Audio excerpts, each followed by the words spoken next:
aman to yeso eye Ministry of the Interior wo mo dia to dwa sa curfew no ehu hia efisa wo mo anya ne sa nipa bi ebefa kwati kwan so aye nema ensem fata we ni nsem a empanifo dia babonti se ba bi edun dia no aye hye etie no aban so aye radical Wamu so mo ye radical wonu so aye radical it is radical measures no ye di ejina we ni krata omampanyini ene na bedwafo e de won sa hyanse aba betudwa e de afa boko ene ne mpotemo sakasaka fofora apagya na amani muso no e wo ho ene na chese yetu yiribi wanti a yetu yiraba eno na eduru so no afi Ghana nwomasuya so ye na miwura pani a wakasa de ma amansan e yewura da na efenyi anope krata bi wejemu ama ababonten Sompa yensa ka bi ene wo chese 2025 wasi practicals e ho sika no aban anane de atum ama enhyehyɛ bi e wo ho wo senior high school na technical school a wo sa practicals ne ebi course e wo die mu no eno ane se wo de ho nsɛm nyina kɔ na wakwakwagye usika na ja adoma boa ama practicals ntotoye no etimi akɔ anim na ekyirima so anya esomfa so na won ma ba be so mu bi na ne nkase mu ene wo che se wo manta hodo no enwomasua atena ye wo ho ene na obeka kire wo mo prenya premfa se for application kotum na won so ofande a ese wo no kwaje ode na enwomasua atena ye no wono ma ye krado esi adua sete ko se won besom wo man enwomasua mu asoma kwa kosi ase ye Sompa 106.5 na ye to so no na youth organizer edema NDC amanyekuo no awono na eban ahafo ano southwest constituency awada wo mo no e de sede to Ghana fo nyina so mu nyina nya abotre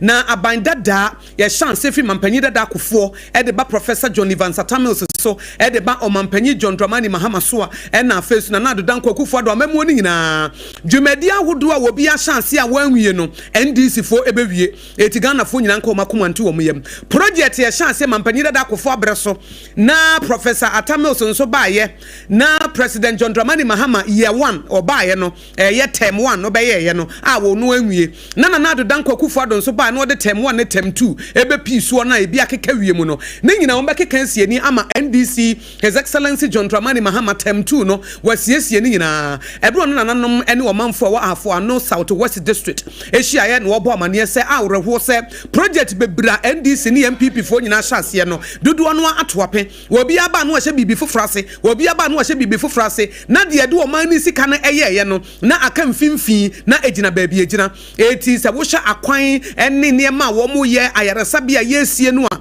His Excellency John Dramani Mahama wo be hye na waye ni nyina pepepe ye nyina ni tua se way back na His Excellency John Dramani Mahama eye omampen wo krodwe okoye projects a ojatu ho nyina bebia ONDBR no omanto aso na a high electrification na extension am ye wa ha sei onu na start aban atwam e ba ha no omu terminate contract nyina e ma mu nso sandi ma contractors fofo but His Excellency John Mama Banana I said no onu there he will not be like those people went onu beto aso ama ene ye bebie light no ano amam enti a lesson ma every politician say so be say be o start be papa bia also to aso we na de yeti ne nkan ye constituency youth organizer edema National Democratic Congress NDC amonyekuo no IFN no Owura Paul Conscious amegbo wono ene kasa ye no na wo wie ye na afenso assembly member ene mpanifo mo mpotam ho nyina nso kasa bi na wo kyeremu se ebran so se empumtuo a ahyase no wo manfo ebo mabaso na ntitu afo ano southwest district wa Ashanti region no wo mo da aban yase no mo Adam Rehebedwani wo mpotam wo no abo Johnson Kwakuadu ena honorable Abubakar Sadiq nyina so maka bom so mo ye adwuma so ne adwumaden na kro no nyina fa na ntuma pefre nemom ade ba ko mo sene se telecommunications network no dodo no anye eti bi obi pese Sompa wo ba online bi a Sompa 106.5 FM Accra na wo be hye ye kase ebo wo Facebook na se YouTube a na internet no na enye adwuma data ho nsensem ne telephone ho nsensem no empanifon hye wo mu nsiesie voice na omo ehwe no omo ye abusuafo na omo bubu fango ni bi agu galom mu a omo bubu ni kakra ma eye motofo ne 7 pawiasa cars ne tractors a omo twam kokoko ye adwuma na ye ma ne ba ye ne se boys ne enom atai omo aso eye nkramufuo no na se zongufuo no omo tade kopoto nkitinkiti bisi wode ayisi so enoa atai ade a friend atai omo noa enom no kakra enti omo ye na omo eye atai no na eja no eka patro no nti blasteye ejatum enti na eja ni tomu no mienu etimi survival ye me no ka say omo government hospital omo eji ayales wie enti niema ekoso wo mpotam ho niema akoso asabre mpanifo hwe na omo de omo nan asifom no ene omo hwe na omo aye ho adwuma Sompa kasebo ede mameka mo se na KJC Company Limited anopa no nsia kasebo ene wasogu so awutie ewo Sompa 106.5 FM Accra ene ye to aso ama no mpanimfo a wonomo ene da National Pre-Tertiary Teachers Association ano Ghana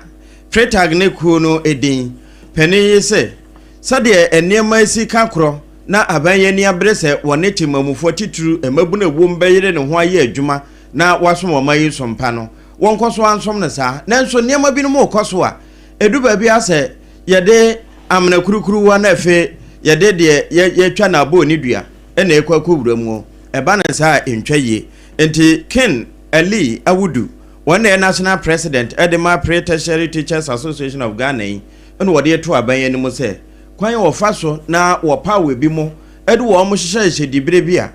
wo mahoɔden ennuru hɔ no wo hwehwɛ a ya wo nhwɛ mu wie na wo mu sa appropriate quarters no kwanya ban faso nansen omofa omo a omuni akyekye adwuma ni mu ebedi akyekye so ye nenye ho aban we ba ye deputy director general na owaji a oye okyekye ni no omuyi ni free ho ekofa obi a onni education ede ne behye ho eya ade a ye ne je nti asema ye kan se saa nioma na aban ye anode ba omunjai na ye ba education mu a from Cape Coast Winneba eba pre-tertiary education no ye woni pa bebre omo wonim die position bia no ye de omo to ano a ebeyi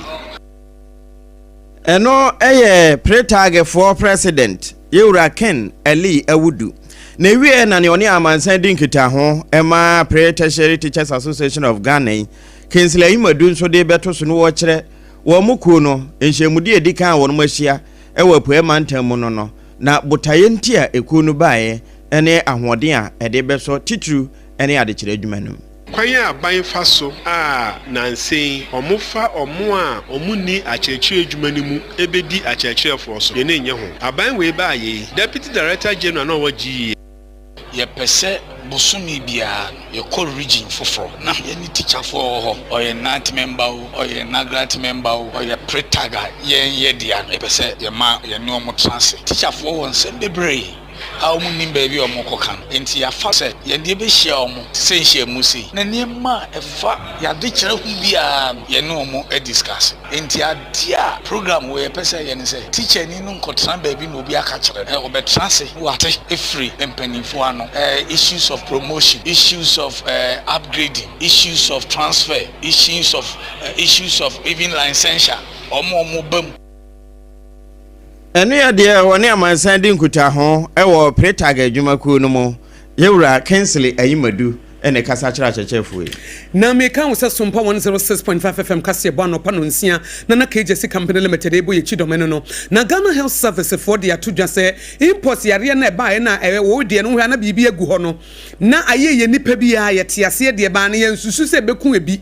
nanso ababeda di se import na kunipa baako ewo Ghana ama nipa ba ye aduonu miensan so new case fofora wo mo enya bie no no etese wo hwemo nipa wo nya sa import yare yi eya hanu aduonum enso 257 na wo si July 22 no na nipa wo manya bie no no ena nipa baako de wo free mo ebra yare yi ema ne mo so na mpanifo abamane se ha adwene pa nti omanfo nyina enya hweyie na yemfa ye na insisi fam no mo de adesede to omanfo nyina nim se yempese yare no wo betrete ne ntaba mu na wo bekoso aye kese nti obi a emobodi anse wo behwe na wo hu bibia ewo nipadua nani na bibi nsem fata hu sa monkeypox bi ana se infection bi wanya wo wedie mu a na ma na aye ntienti a wayere sabia wo ho ana se ho nem na mu kekaw wo hwe no wanya skin rashes bi wo hwe mu ana se fever bi a ensem fata sa na ema ni nyina no ekire se sa monkeypox no wo mo ena ema ne musuo no wo mo chem se yare ehu man kwada pa ena ehu enso edema apemfo eti wo bia nhye yie pa ne titu nkwada ene ma wo mo afa yefunu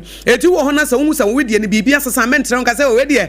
anu ya nsan bia gugu me nchen ha ya wo hwe mo hwe mi nsa achi ensan kakra bi na ebeba saa na de bia ye ba na ekọ wo wansa atretre afafo mo to mo nyina eti wo mo besre se ebra wo bohu sa wo die ne skin rashes bi aba no memma excuses memfa nka se we die eye daadaa de enimu no a ebia na eye hawo ne abenedie no wabọ moden na wama na aye ntientia wayere sabia ne mpanifo timi ahyew na bambo ho nsem so etimi agina kasebo wutie ewo Sompa 106.5 FM Accra. Nana KJC Company Limited anopa no nsia kasebo eno no. Ghana ha wo bi anim se adansie ho niema de.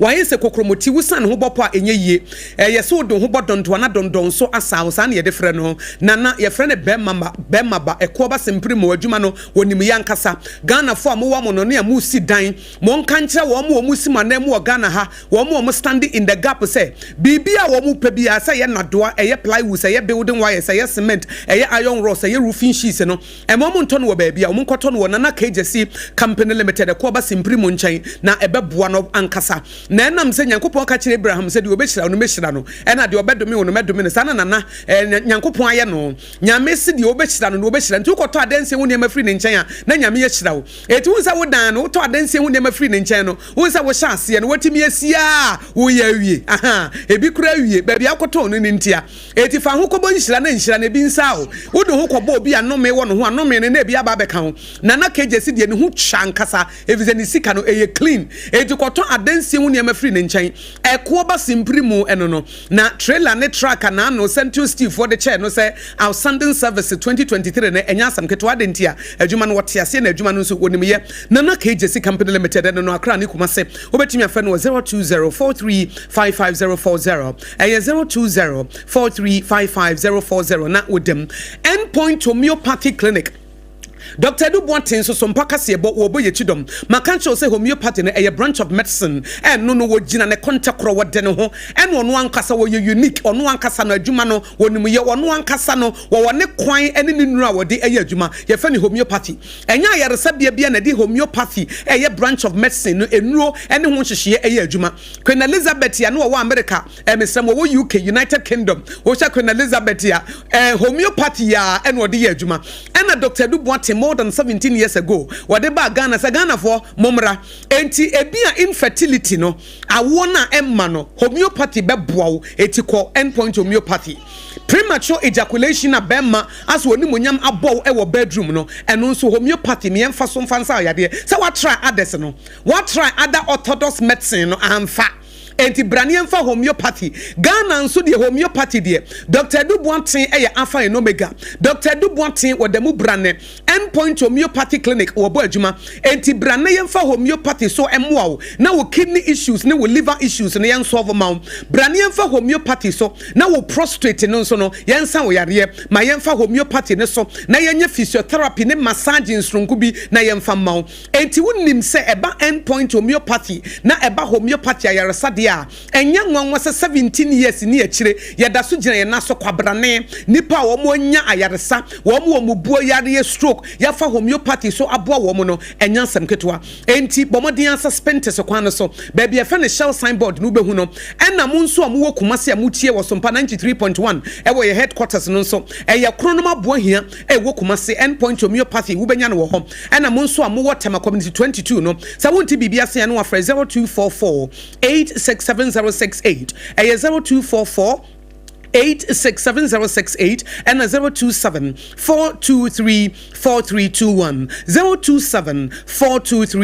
027-423-4321 na wodem na essential so secure sanitary pass obabi abosomi akwantuo no de wudi twa ho a ebeboa wo so wo twapo kokko no a de ebema wo ahotoso de wonnam wo wudi akokoduro de ebema wo feel secure de wonnam wo wutimu sampa wo ahotoso nti wo nhwe wachi wo betimi ahya atade akokoduro mu wo betimi akosuku eye secure sanitary pass ema ahotoso ne bambo eno no eti say ye heavy flow anasa eye light flow no hya no so say wo ba abosomi bia wonya no menopause de a ɛyɛ secure sanitary pass pen cotton na ɛsɛm no nti no ɛkyekyene na anonom na ayɛ ne te sɛ gel eti wonam kora na ade ansam wan kofia wo say na sɛ mabu mu nsa adentia wo yɛ comfortable secure sanitary pass ladies we are secured na wo Kumasi na wo pe secure sanitary pad a na wakɔ Mama Excellent Cosmetics ɛwɔ Edum PZ ɛna kwada so estate taxi station no ɛhɔ ɛna wo benya secure sanitary pass say retail anase bulk purchase ɛwɔ Kumasi wo betimi afrɛ Mama Excellent Cosmetics ɛbra wo pe secure sanitary pass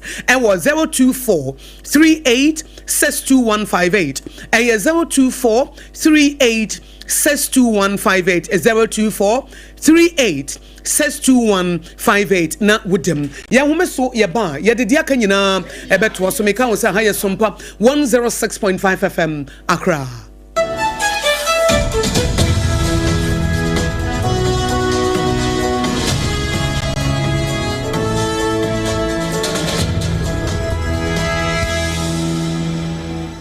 Munde dinam se menya foreign call. Hello Papa, what do be a new? Se me feel London, echo US. Na no crowd who kura from me mama nia. Na Papa mo ho te say. Awurade aduma haboko. Na ko jejesi, ekwo basem penemu, de woton adanse ho niam no nso. Wo hye ho de. Oh, wo hye ho. Ekwo ba, mesi wo bodwuma kura sre kane no a. Na wodru US won so manfo bondin sa na. Hey Papa, US hakura de. Na ko jejesi company limited agi ba bia. Wo Holland, Germany, France, Italy, London, Canada. Eba adanse ho niam dia. Obia se na ko jejesi company limited. Na matese wo bie depo kasie bi e wo kasoa. E ho na wo bia koto adanse ho niam. Na eye no kura Papa. Oh, no kura pa. A police station in Chenhua. Hey, a kuoba sempre monono. Onye mereda. She, we kura no mi ensamua ene obi en foforo yawo. Baako abu akwase paase Kumasi. Ene baako so pokua se nkran ha. Obi ase na kodwogasi eye bemaba. E wa dansi mu. Waton cement, iron rods, bandits, and adua plywood and just said about dance ro. Te se bibia e de hye edansi ase de kɔwie. Depo no nyina nso eye tufo bo. Wodu kuka mu a, wodu kodwa free. Accra we Kaswa Depo, any pokrasi de Anokra Tonchaya. Was our boo Akoteman, Tantra Hill, Iron City, a month from. Was a beer depo Sienso our Koshiman, Kumasi Sapasi de Porokra Danchaya, a Bisu magazine road, head office no. Were beer depo Sienso, our Dientem, a Joshua Accra road, from a swat opposite Alaji Celia, and Papa Meboshan, Tanoso, Breman, and a month from. Numbers a month for the fray 0244 313 752 and 0244 Jesse Company Limited. Hey, Kuaba Simprimo. Endpoint Homeopathy Clinic. Ghana had the Obian himself a prostate. Na baby omutibi screening. Emma huni ye etuasia. Na a Endpoint Homeopathy Clinic. Anasa a kidney, a liver problem. Wofa baby and ajujo. Na dear friend premature ejaculation noa. Bear maybe a one would offer quaquisia. As a wood dinner huagro. As a wood tonte. Any ebra Endpoint Homeopathy Clinic. Na yamuao. A man mema mo power. A ye Endpoint Homeopathy Clinic. Wamu demufu. Yare bia infections bi na wo ho anase bia wo hwa wo fa ba bi na adwodwo kidney problem prostate de Endpoint Homeopathy Clinic kuma se ubehu Endpoint Homeopathy Clinic e wo kronoma bohia e na Accra hanso so de wo mu ginamu ankasa e wo spinters bebre friend share signboard no huduro na ubusasa wo pe Endpoint Homeopathy Clinic a obia e be kire for Endpoint e wo 0244 867068 and 0274234321 Endpoint Homeopathy Clinic. Wamu demufua. Kweku, minim sawa yeshe. Mekrama nane. Nanso ebony show wa embaso. Mane honsepeno. Ebony Condoms comes in different flavors and available in all pharmacies, chemical shops, over-the-counter shops, and pubs. For bulk purchases, contact 055-230-0075. Ebony Condoms, Ghana's most pleasurable condoms. Make it worth it. We got peppermint, strawberry, vanilla, chocolate. We got peppermint, strawberry, vanilla, chocolate. It only the view is a condom. The condom then it's not on, but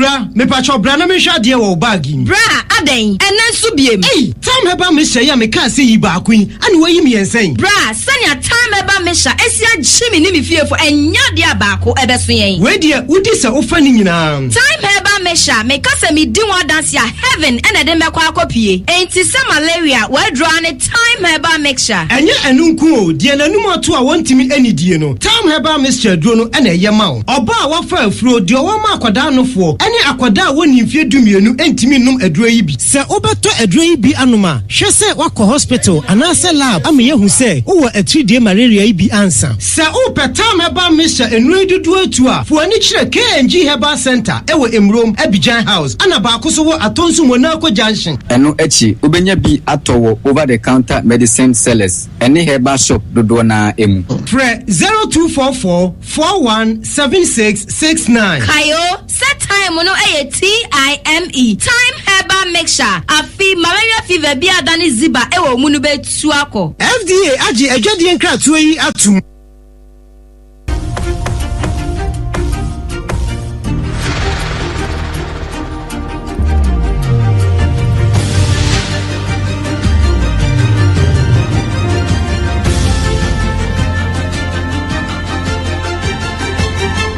Sompa TV, Emma Akyeapa. Emma Akyeapa ampa na yebeko amanone die mu no onua medura alatama mu eho na sesia amanogusu yi abusua ebia bonyenye ho sanse na nadehye nipa be se du ete subonto so a wono mu twa tade kese eda alatama mu me sharp ho Nigeria wono mate agum a me kese wono eti nanan mo wonse do yeguso hwe bi mukura wo mamu anase wote ase no yensa enyankan enam saye so ema penia wono ene ba empotem ho a woda wono ma no ese we no eye kwata zumba na wotwe bia dwa wono mudie no se adwadie bi na abusuane kwa wo masesa neme kwa akoto akope bibia ba beton kamfana ene abusua di awre ho semete se eto wonom nti Niger State Emergency Management Agency nsema wonom nso ani abre pa se wo mo hwehwe nsɛmnum na sɛ de mu besie bia no wo be mabusua na so ate na wo mo nya nto abusua no nso so wo mo abekɔ so ahwehwe enya sɛ wote ase ana wonom ati nanan mo wonse do no wo de mu naba enti kwankyerɛfo a wono ene da Niger State Emergency Management Agency nsɛmba nano no Abdullahi Ara na wo kyese ayawre hosem be se duba kon anopa abapa won semaduanan enum na awre hosemi esi na no memreda nanso sede etie bia no sabre wono mo a ewo ba bi te se zumba sakini rama ne adehye ni nyina no wo mo kyere sampa de etisa esi nanso wo muguso boa ama ya hwehwe adehye no we kwantinti bia kopie kotia na KJC Company Limited anopa no nsia kase bono ye de asi na ensema de so monopa de makotene bi ene se mampanyina tena ye de krata ba bontinsi ye de curfew kase bi ato boko ne mpotamo na regu ho nyina awia no mienu pepepe 2 pm na obi akwakwahye dem enti we ya ye wo hye na ne nyina ye tututu ekọ so oboko senior high school na pretag adwumakuo no se aban kwa ofaso yi mpanimfo bi ebe hye nwomasua no abra wo munye educationist no entwaye honam ani yare bi efa ne monkey pox no sa abere panifo age atum se ekunipa ba ko wo Ghana na nipa be yaduonum yensa foforo nso nya bi ukika ne nyina si ani a nipa hanu aduonum nso na yare o manya bi e wo Ghana ha amanone yekwalata mamu abusua nipa dunum a emudu ate agu nso mu ya mekese ebida kuta ayasabe a woje ayarehwe no empenense abusuanka wakomanto yem nana KJC Company Limited no tendency woni ma secure sanitary pass and endpoint homeopathic clinic or there sapapa abrewo ne boy chidom ye de kaseboy esomo na efi Sompa Accra 106.5 no efa ye headquarters wo Kumasi eye Sompa 93.1 Kumasi wire ayiko 100.9 Paris France ye Adam for Pa FM wo mo fa ye ewo Mankasim Kingdom 106.1 FM wo Mankasim ene ne potamo Takwa Sompa Takra de Sompa Techiman Sompa Sunyane Sompa Nkranza Sompa na Doma Sompa omu nyina fa decoder so ye Sompa FM and a Facebook nso ye Sompa 106.5 FM Accra and a Facebook live na chino ye wo YouTube nso ye Sompa FM live ye website ye www.sompaonline.com ye ne de kasebo yi esomo no pay eye me akosia ago aboaje obetimi afram yakosia nshira mene my only begotten son on radio triple A mine ejapia apamdada ya don't want say ya ba ya de Ghana today and someone edi him edi de ncheche wo Ghana na beba besom sciatica researcher na wo say wo pe expert e wo Ghana ha obia wo de e bata no ho e ne brand ade ba ko ye 21st clinic for brand eye se wo mo sa sciatica yare ena sciatica no nitty-gritty emu details de ye enkasa ni nompenu a eni entiri na fa woto ase fa wosrem ekosi wona se ho adwuma no eye 21st clinic ena eye ho adwuma 21st clinic say won tinet ewo woto ase no a emu ye wo ya na wo na ma no wachia wo pa wotina sia na se wachia woto no wo ye bema de bankrofo susu se wa ye woto enkrofo susu se wa ye woto free se wotina sia se no wusi chia no ama ye o mu se because omo ye o mo to no wo koye ba ye kan tire o mu se wuntimi ntina se for 1 month this o gina ho wunnim na obi busa se na jeje ho sa na ka se onye bibia na akofo so ho tina sia woto no ba ko be chia na ba ko so sen ba ko enti se wo be ma bia na wa chia sa ba ka se ade be me wakoye ne to ana na omu se we de ye musuo be ma wakoye ne to ade transgender for no ka hu bia na enti no bomodian se wo to asentiri na amu achia amu ada na yarefo ama se ye didia to so se wakoye wo to ntina ayesa na nso ye wo to ase no ene ye wo ya wo srem na ye wo ya na wonamo a na ase hu su ye no bra 21st clinic ne mo eya yaresabia etisiatika ne de omu de agidi na nso nye no nkwa na omu sa ade ba ko ewo mu se wo fa ba bi na adwo se ye stroke se ye yare diabetes hypertension me se bra clinic ne nhyawo eye 21st clinic se ye nkran ha Tantra Hill runabout and wo mo se wo free Achimota mo and a wo kwa wo furo bepo no wo be se 21st clinic ne billboard signboard na ebo e wo nsa difa so ana wo free amasaman so na eba wo furo soro ho no a eno nso e wo nsa bonkum so etie nyina Tantra Hill runabout eye 21st clinic Tema Roman Hill Church na chi ho Kaswa New Market Obom Road Kumasi ehwa overseas ena no achi sunyane original hospital first gate no eno na di nhwani mu ansa na eno achi ade ba ko nso aye nimu pa no eye tachiman GN Bank dandadanu mu eno mo wo Nkranza Children's Park Tarkwa Roman Stores Takra de Efie Kuma number 9 taxi station ebi wo brekum goso ena obonse for 21st clinic it was 0540 311 311 0540 311 311 21st clinic still one more sciatica expert. Wow, Isaac Enterprises yes ye me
Ghana. About the Chadia crack. About Yasava. No credit. I acquire Yaba. Yamid, now watch for floor. Oh, at 2 o'clock. I dreamed the okra the boat. Send them penny forecast open here over there. Mo aha it is an etiapam nyame de yakwasa wo se so ni to June July me de wada na me po minim se de ma adwo minim se me de me pe wa na wo de on pe de a one de me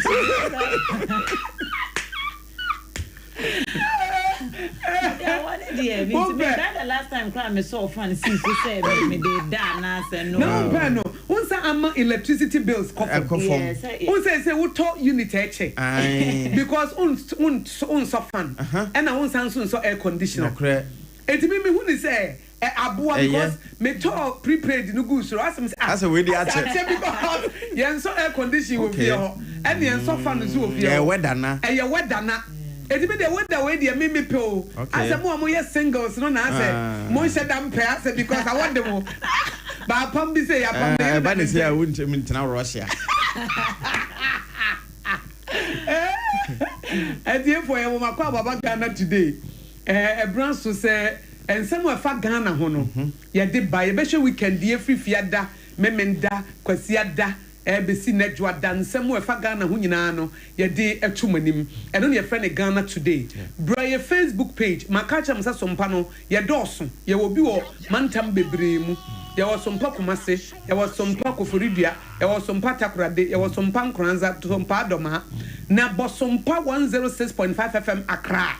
so opese wutie wunu abakosi agwo agemene mema wo mahia ha no a bo modin ase Obebo Sompa 106.5 FM Accra. One fa Accra na so baby e beto afa no. Wonsa wonam nkranza tachiman. Wonam nkranza ne tachiman Sompa nkranza. Ano so wonim kwan no so abeyira. Wonim kwan no so abeyira. E ti ubo Sompa 106.5 FM Accra na wodofo bi di ne baby na ade afa. Ntisa wontie se tachiman fo na e ka wo. Ana nkranza fo na e ka na apam we hye ayi hiante. It is a young cranqua, dear, Greater Accra, Obia better. Greater Accra, dear. Any Mr. Fafa Sompa, capital of Ghana. Capital of Ghana. Hana Bibia Shas, Yana Bibia, a Sompa 106.5 FM Accra, not with their fa, not with their ba, near King Kawodofu be a dinner birthday piano, over your Facebook page, live while and a YouTube, and so a Sompa FM live, not and also no with them come, na Yanimuna, Ako, Nakrana. Etiapam, Numekobia romanti, and a bois, etimema, ye friend say anopa de yenim de ye no anopa mema adwo de amaye de ye no anopa na fe won so no wo ye wi a bibi wo ho ayeye na won so aye no amaye okay na chire no wa ye we nyina wie na ato na bi a weda no bibi hawo a na me so ma obi atam he ba me hye bia no okay eti adwo ye so na no pa idea na di kan ye say apart from say you best spend the time with God say ja yes I don't know we spend time with God apam say we will devotion me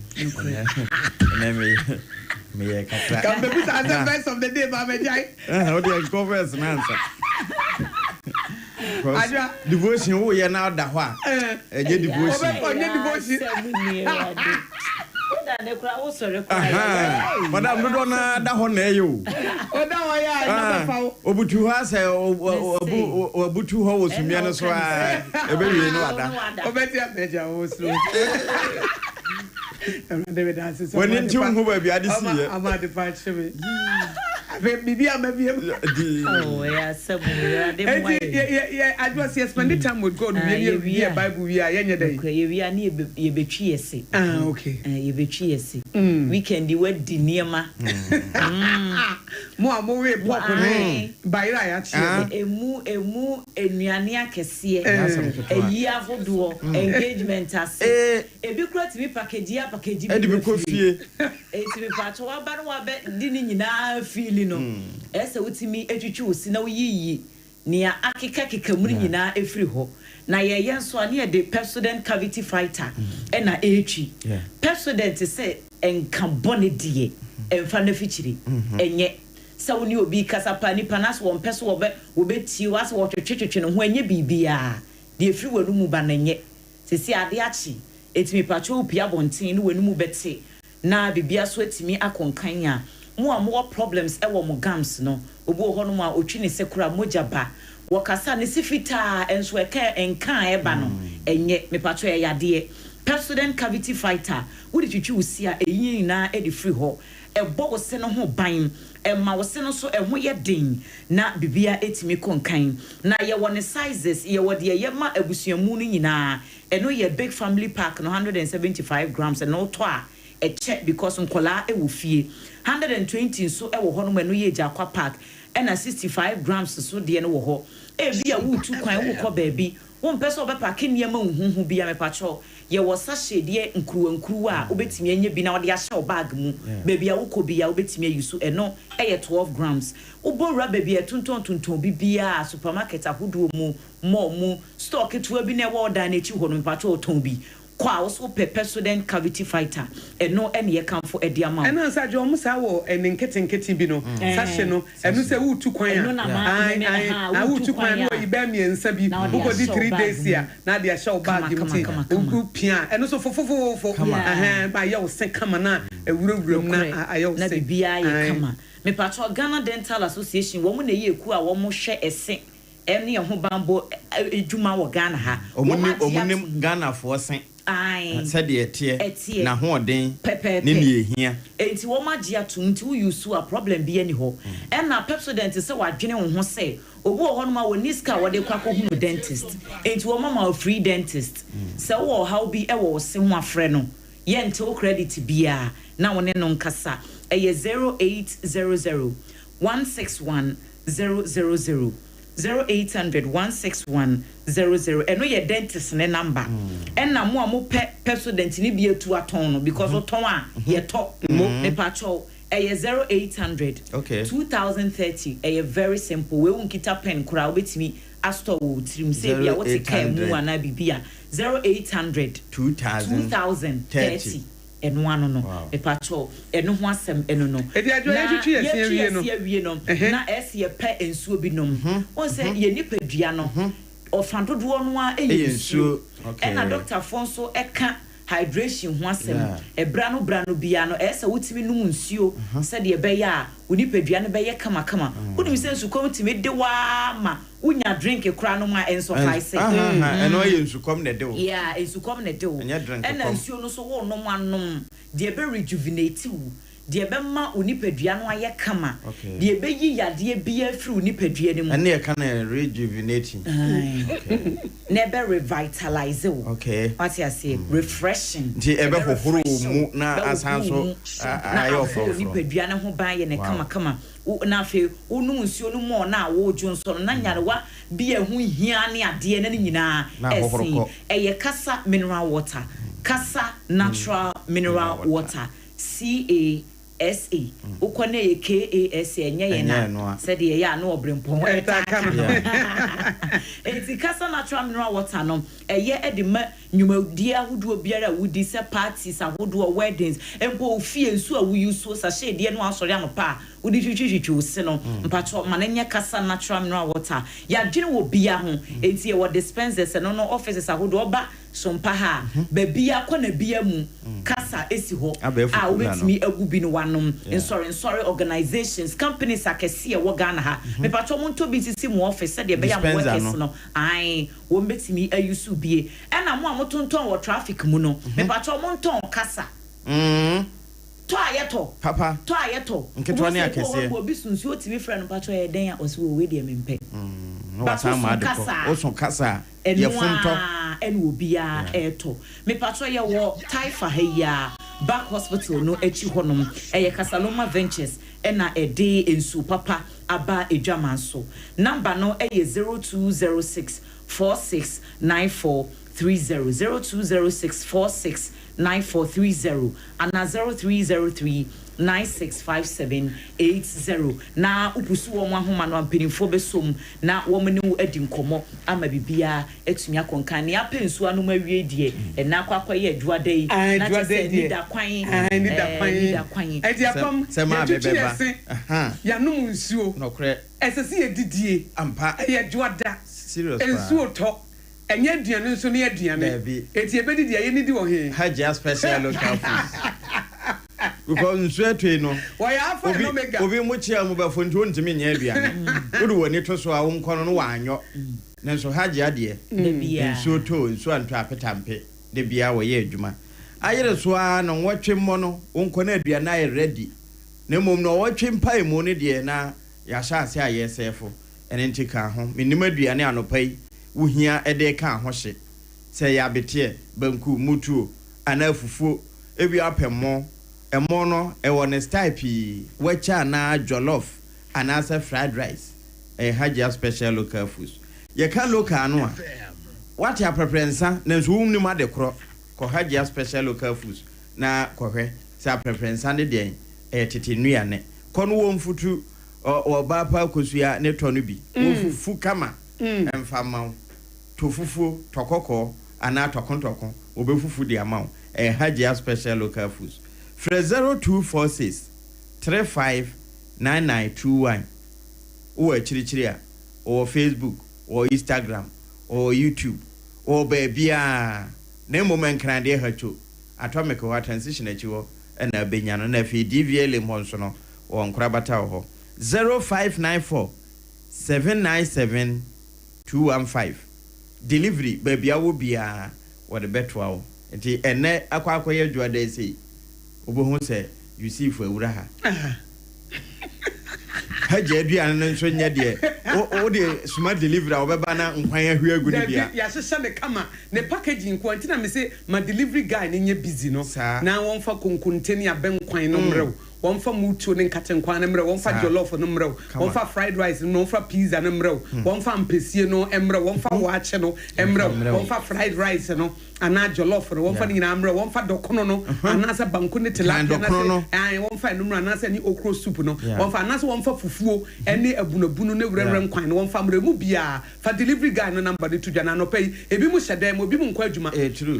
na mo number no mo frɛ Hajia no 0594 okay 797 215 okay 0594 797 215 and the biano pay what than said the SCI and Odie malaria bin wenya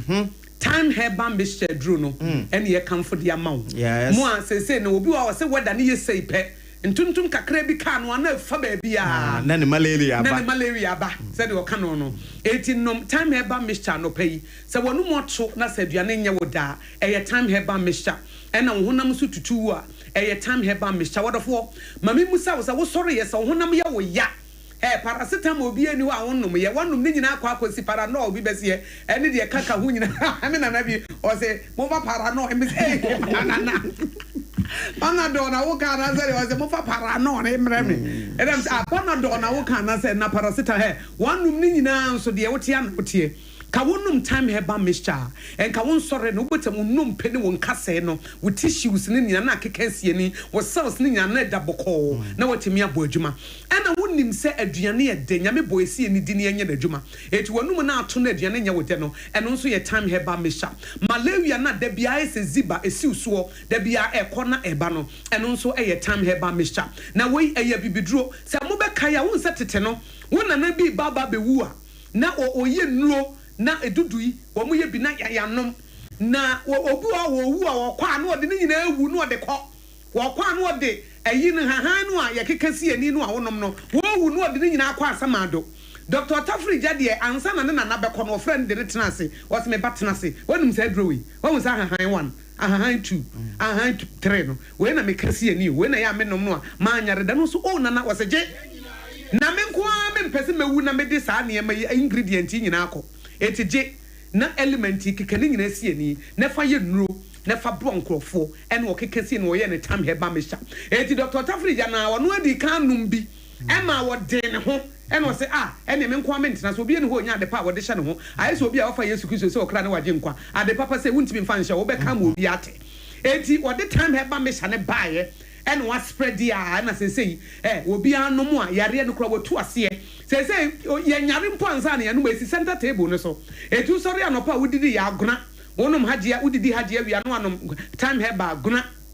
time herba mixture ɛno nua no mu ase sɛ yetu malaria sɛ immune system no ɛgya na naso a wɔbɔ adwuma nti yɛn nyinaa yɛn hyɛ no nso sɛ wo pɛ dodo atu aba bi etu onuro bia time heba mixture do no betimi afrɛ 0244 417669 ɛyɛ 0244 417669 0244 417669 na wodem time heba mixture eduro no eduro papa yɛ de ama obia time heba mixture nti woni excuse sɛ wo nkɔ adwuma time heba mixture nti wontimi kasa wo honam yɛ wo ya eti wo kuna na sɛ wo yere ba wo ho a na wo de no ɛyɛ excuse time heba mixture nti wontimi kasa na sɛ wontimi nidi yare yɛ fɛ na no raise na bi menyo time heba mixture wontimi kasa malaria no aba sɛ saa wo ha wo nyina akɔ ɛnam time heba mixture nti eti abɛdafo ɛbran so sɛ Ghana today trending stories ɛda hɔ na trending story deɛ minim sɛ obi anim dia atiafa baabi ya nkasa obi besie the legendary nkasa legend bra the legendary obi si the legendary the legend Daddy Lumba sɛ mo anteme nka na me kɔ makramo Daddy Lumba kra ya che o kra ye dadaada batapam kra no kra ye no sɛ mo anteme nka bie mu a mo ahu me bie mu a menimu di nkra oni edi nkra apam eno ne story a trendy wo baabi enye Ghana hanko abrofo wo musum me hu video bi abroni bi suma mama te sa akwada adan o se Daddy Lumba ewu etinya oman ne nko na ahwere ade eye asem kese pa na bana pa ma menya we so nka we on se Daddy Lumba almost 60 years na se ye wo no ebesi sabre ne bre no aso se wodi na dwuma eto ho na wokɔ ono so ba be ye ne de a wokɔ enti ye nyina ye nim de asie se wo hwɛ de aba no a na se ye wo no 1965 ye wo Daddy Lumba 1965 enti 1965 dash 2025 enti nipa bi a dash ne da wontamu 1965 dash 2025 dash no ba sa dash ne da ho no between 1965 and 2025 no dash no kire de wo de wabrabo ye okay dash no eti hu obi na from this to this sunrise to sunset eti from 1965 dash 2025 wo wie menyi ni say Daddy Lumba no wonim say 2025 no obewie menyi ni say no wonim say 2025 na say esi afi ni mo no na wonim say afi e na me ba be say goodbye to me fans ne mabusuafo ne me manyina menyi ni say no wonim na ya me de nema bi ehuntaye anya me de nema bi ehintaye no na apa medwendwene Daddy Lumba ho no aye nyina ye boni din ye nyina ye bona baso eyampa wabaye na famu die adwumo de ma ye wo ma ye gospel wo ma ye secular music na wo ye all round musician ne modern bo wodwum tuo mu ana akono awarefo de kyekere wo mo wure enkuranhye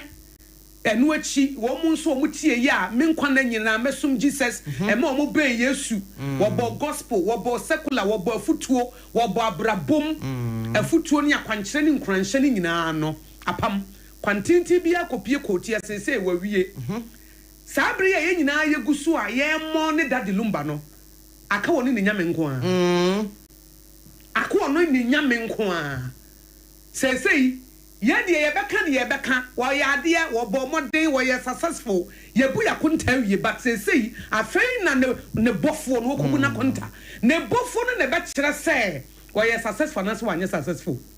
ne bofo ne be kire se wo benya baby papa tena na so onya baby papa ntra sesei aka wo no ene ne bofo etini ye se ka wo bofo wo mna ntibrem ansa na dabone no aba ewiase be kamfo ewiase be toto ewiase be bo abaso ewiase be kaiwo na die na wo bofo no so ne be kaiwo wo bofo no betimi akase you good and faithful servant ada you did exactly what I created you to do eno na bofo no be kan na eti na yemfa Daddy Lumba die nyina ye money obi be se the legend ebi so say the legendary no ye money no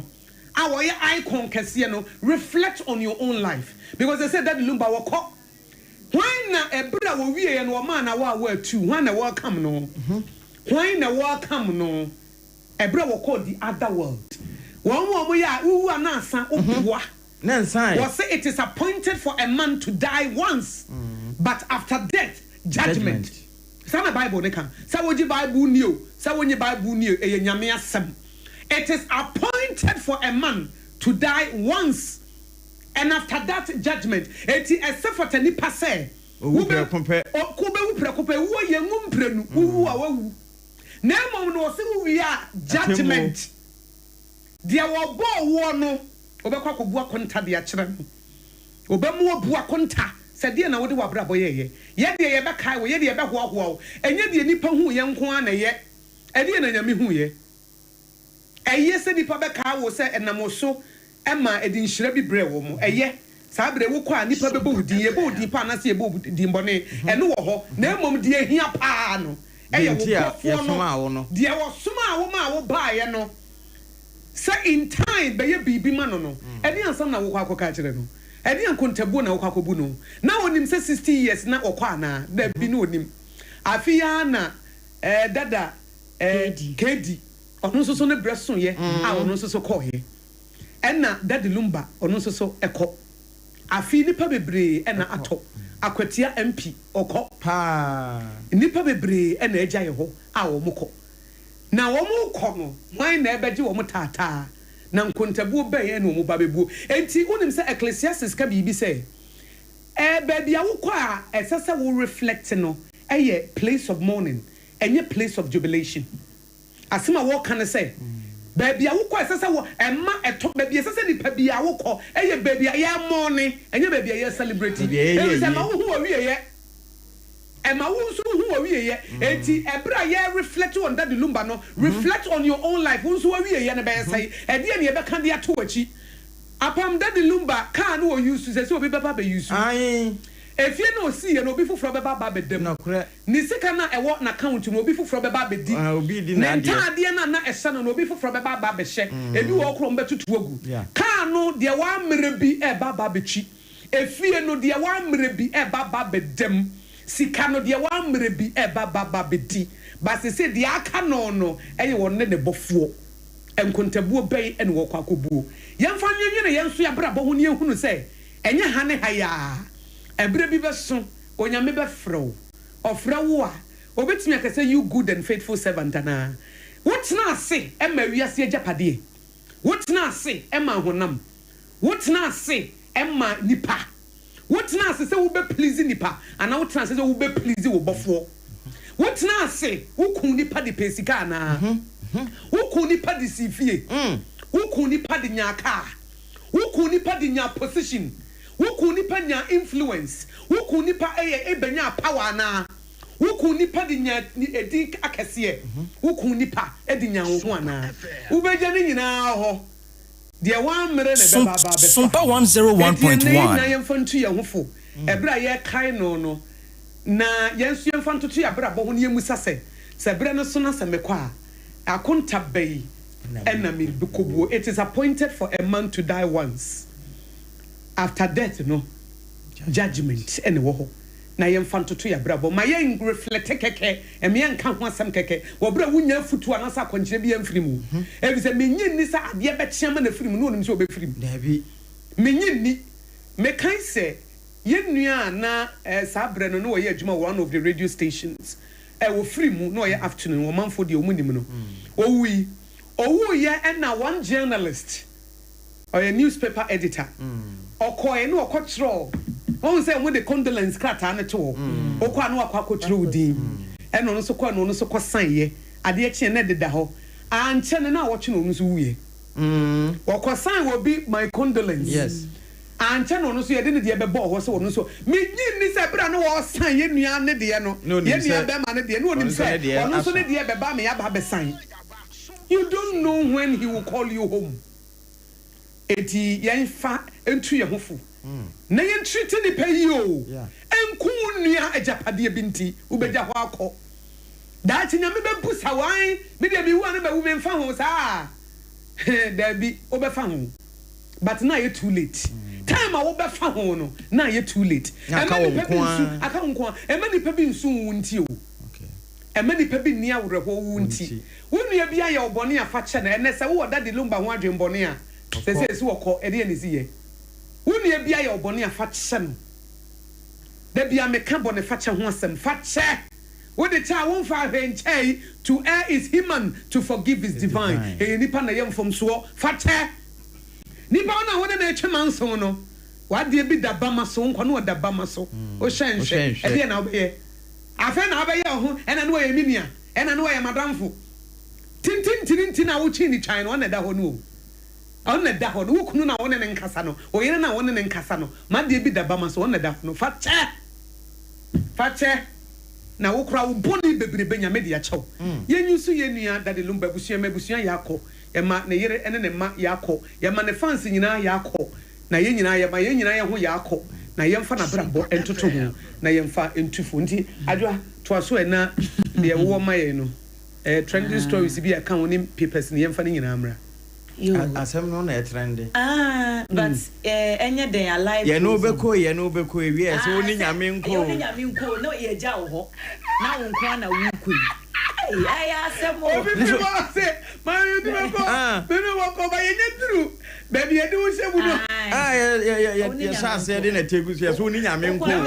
obi great bi ko tina amranum me ma mu fa ni se so ye de ye me no go say e ton krama o mo medical o kwa me chiasu me enye easy butewodie apam enkokwa no matter how I see aye no ma say wupia wonti akasa nkofo ne ka esi ewuo no aye no ma enti obi wu a say enye won bie bato boa oboa ento wampa ento wada ento wada ben wo pa free mu a ona obemu say weekend me wo fia me na me ko hu me classmate bi status a wa post a branch bi ane ene no o children service or your family me nua prekupon say krom ho de small town enti obi aye obi anua enti me hu ye apam me ye musime na me num kokko anapa akọ eyie wo me de ho baabi enti me kita kokko no ana me hu post no na me se enye no kore e ho na me jaa kokko ne tu baabi na me frɛ me sister because me sister ne de one boy no ta me frɛ ya wanfa na me chance yesa me frɛ me maame ti me frɛ maame sa maame de bibi asi a ya na obon maame ne se na boy na wu 3 days ago me frɛ Saturday na tese wu be Thursday ti me frɛ maame na me se ma na den na me titi o se ye dan asem na me se a yesi ande ewu o se o wadwoa eye no kuro apam me say na me free them me kotire na ma ba atasi account radio eye me won de kire say abrante me hu no kura nche yo me mojamo enkran na nsem mu very young boy about 25 years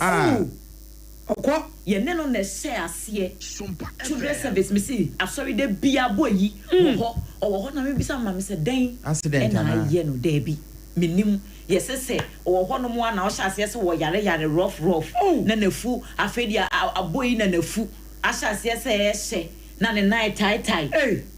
25-year-old boy ye call o mo say doctor for say e kidney but ensem bi so wa akire bebre ha ye kwan ho nti no wo ho no mo a wo ne de e wo ho mo wo me say adu wo enkokwa a enkokwa wonti na da bia mti say wuti so bia o menka say awrabi wo ka say de awrabi ba mo brasam so o so woti say obi ekunawu ena nipa na su a say wo su ababuru no na ukuru ba ko awu na no wo su sa be 6 months ante no no kunu ye 10 years di wonti no recover omo wo eye main knife disaster no na ni kunu wo sa filling station wo no na ni kunu ye adwuma wo June 3 June 3 me the main knife na kwa kwhye June 3 na ni kunu no eka ho bi me say 10 years aba da na omo ye de no betena ha 10 years aba still won't be recover o say free was me say we nka biem say na wo kunu awuo na share nipa wo ben wo ne da mpa ba akoso afiri mu a o ma mi bia wo pena sem o papa bia me papa free mu adwoa me 2 years achi me ti me sore na me ye mo ahye me na me yusu mi kunu sidi enti na wusu mi sem papa me su ma o na me mini ha na me dia wo akra papa about it I me ko tiesu me do o hakra me posa na me o hakra me papa ko me papa wo krokro me eti bro free mu no wono na up to 70 years nyina na ka obi gate mame na mabetena se oye me say the princess no obi gate mame me kokuma se obi hye me kokuma se airport na ne car bi Toyota ketewa bi duru anu abeje me bam se daddy na bag no emu odu se da bi obankuta bag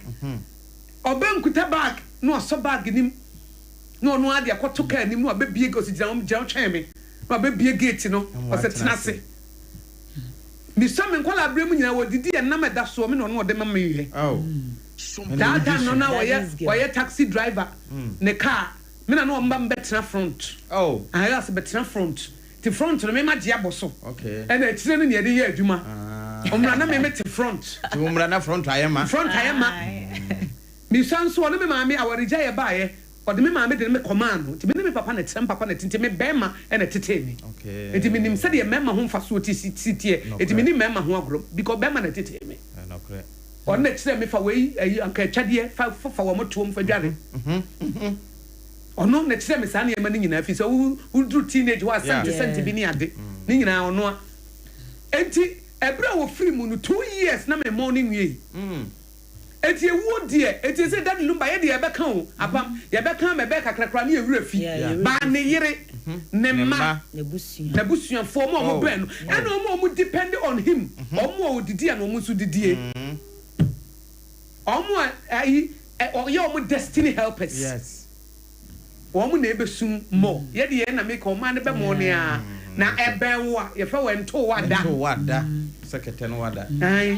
eti enu wasem to aso na 720 ne be dia kana na daily statesman anopei na wode Owura Alexander Fenyomakina wono eye domkuma no ba no deni ni mfonyini ene da ne space ne de se tie nie na womu echim se na nsem ntem koma hodo bi a ebepiepie omei emra se bedwam a majority leader Owura Mahama Yarega ede esusue bi koto hodwendwen niema bi hu se ECOWAS parliament penyina na osi wo manemu ana se wo mu ana omukọ representation no ewo Ghana parliament ewo ECOWAS ho no na Owura Alexander Fenyomakina kura ne die ni mu na ebeto odwa se wo mu beye nsakire kakra ewo mu enti wo mayi opanyin no esi nchen ama wo mu kofa mpenimfo ahodo bi foforo nso ebeka ho a na Owura Mahama Yarega echim se ECOWAS ho no mukra no wo mu se women representation wo mani je ho mo enti ebeya Patricia Piaje honorable wono na wo mu enko na cheso ba be replace Owura Fenyomakina nsakire foforo bi aba ya nkrata no se de ofara no sa pepepe na meka no wo mu se mpenimfo ahodo bi wo NDC amanyuko no mu dom dodo no afa ya Mahama Yarega di animu wo mo hyeda eye plot se wo mu beyi Alexander Fenyomakina e de free ho wo mo se ye nesa plot no nyina no abodom dodo no etiri so sanse new laws and na se protocols a ewo ECOWAS no emu no e kire se wo bi ba na wo ye kandini e wo sa representation kwan no eso a emfihia enan e na nipa ne wo se esese wo di ne dwuma na emfihia nan no emawie ya wo bi antimi mfa amanyose mahwehwe ni wa bi enhye nani na wonkoye bibi fufuro bi ankotu na mo bi se wo mo ho dada no e de afiri ho enti se de nneoma si fa kono de wonhwe a na Owura Fenyomakina wo besan akwakoto na dwumadie so e wo ECOWAS parliament wo se de na wo ye no e ho nsem krata yi e de aba okratafa etoso mieno na asie ya no wo de aba se mrase bedwani a wo gina mu e de mo manfo wo nse wo mado agiri abato mpeso so ono kuro ya eneye minority chief whip Owura Frank Anodompre mre bi etwemu wo hye taxi driver fo bi bo e wo ne mpeso so ho se wo behwe no wapre ape license e de amom no mo so o matimi enya ho e de adidwuma na obi sori anopa wafa ne bag se wo kwa adwuma wenye bibi edi enti ene wadi sa ne bohye no eso adroba fo beye ahenai 400 wa mo bia driving license free se wo monko peka bi ntwie se de beye a wo so nsa ebetimi akọ wo ano eho asem ewo ahanum sei na asepa ko a trendy na wotwe ya ebe nyina na wotwe wie ya bepumene eye boko ensensem no na yesi renewed classes no a ekoso ho no ama bambo ho nsem so akwakoye bibie wo ho wo boko adwoye mu awreho boko secondary school de ne die boko secondary school de ne die awreho sa kwala wo school mu na yabusa hwan we ye wanya hoho chese ni akobɔ tu ni yakum hey areho imagine fear beba akwala ni akwala no no help from anywhere areho enti e ho asem ama sesi an wo ma renew curfew no kura wo ho yese bambofo a yaso no say 2 PM no obi ahye dem o sorry sesi ai o sorry se obeda say ye kana mu ntie dia say we ne ye be no ne ye be ye kana mu ntie dia enti I'm saying so peacekeeping, peace enforcement. Abandon from peacekeeping to peace enforcement. Say when persuasion fails, force is applied. And ya persuade mo ya pasum diem na na madia ne. Ya be mo pasum di. Ha dwene o. Enam so ma chese nkrofo wu a na ewu. Wonu say dey say dinner se dey nyina connected to the ama aswa se dey nyina. Ye kokun win. Ha dwene. Enti ehwo asem Daily Statesman Ade Akye Daily Democrat nso FB ya wo mo kyerɛ mu sɛ owura Eric Opoku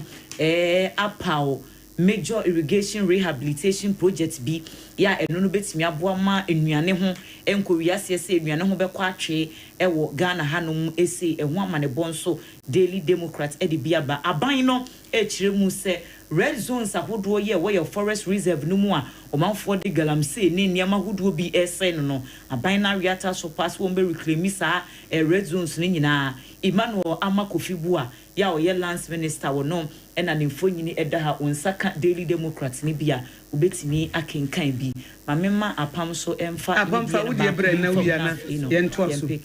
ɛne o de daily na sha ase wɔ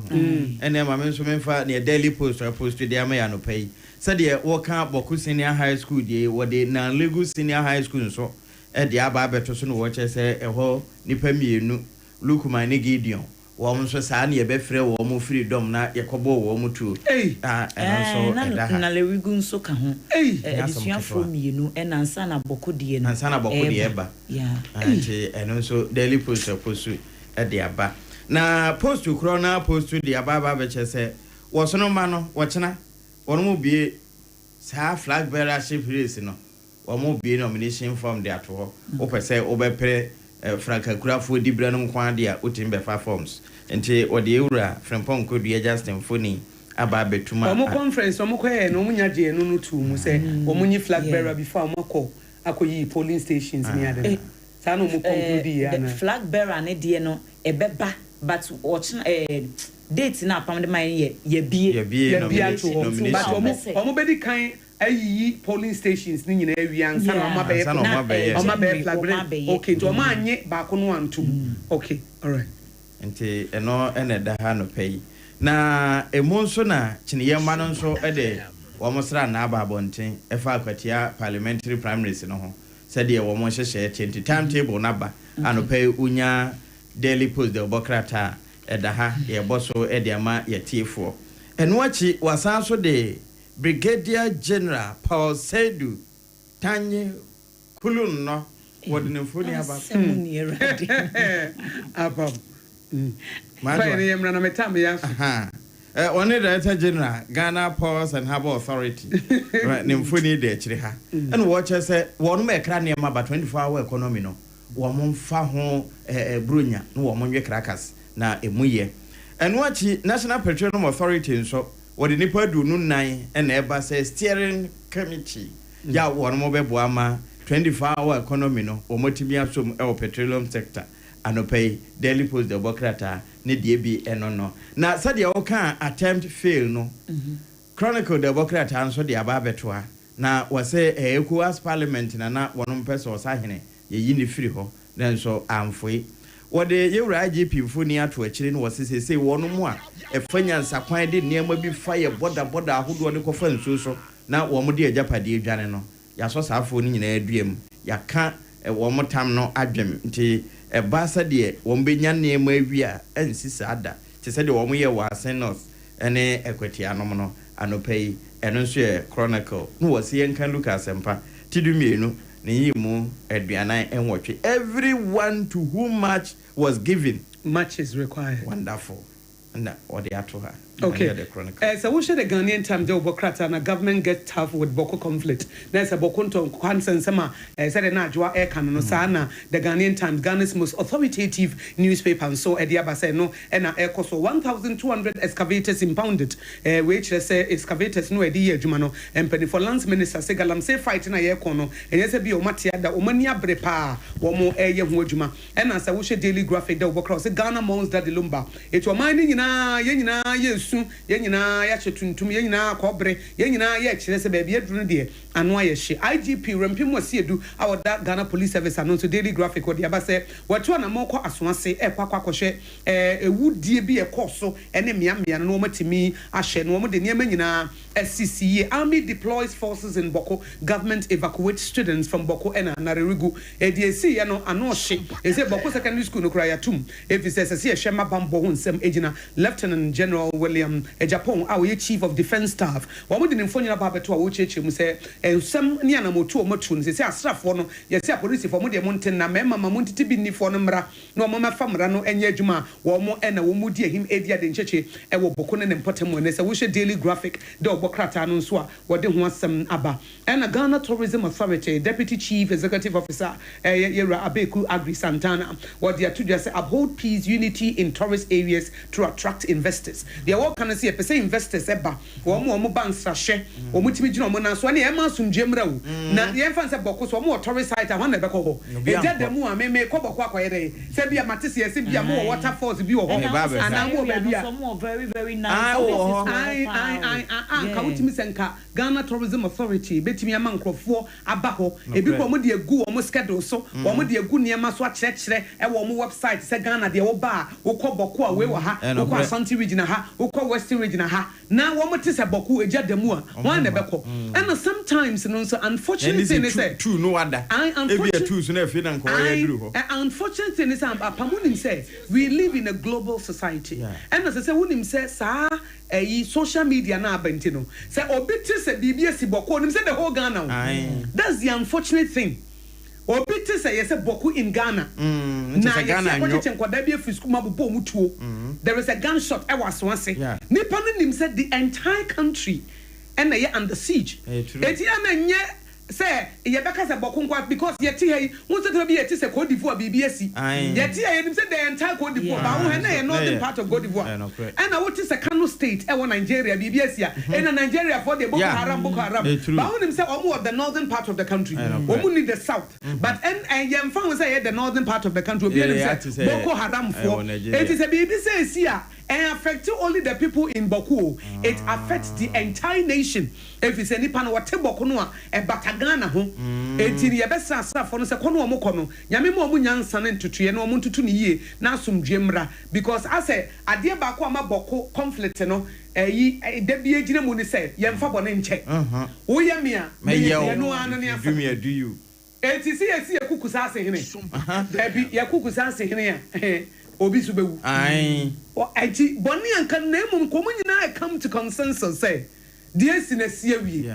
ebi se Boko ntokwa na nya enne udi yendidie tetefo na ntimi uze yendidie yana yakubandan andani ne abudufuo die say eno so che a fena ne matimi akwakoto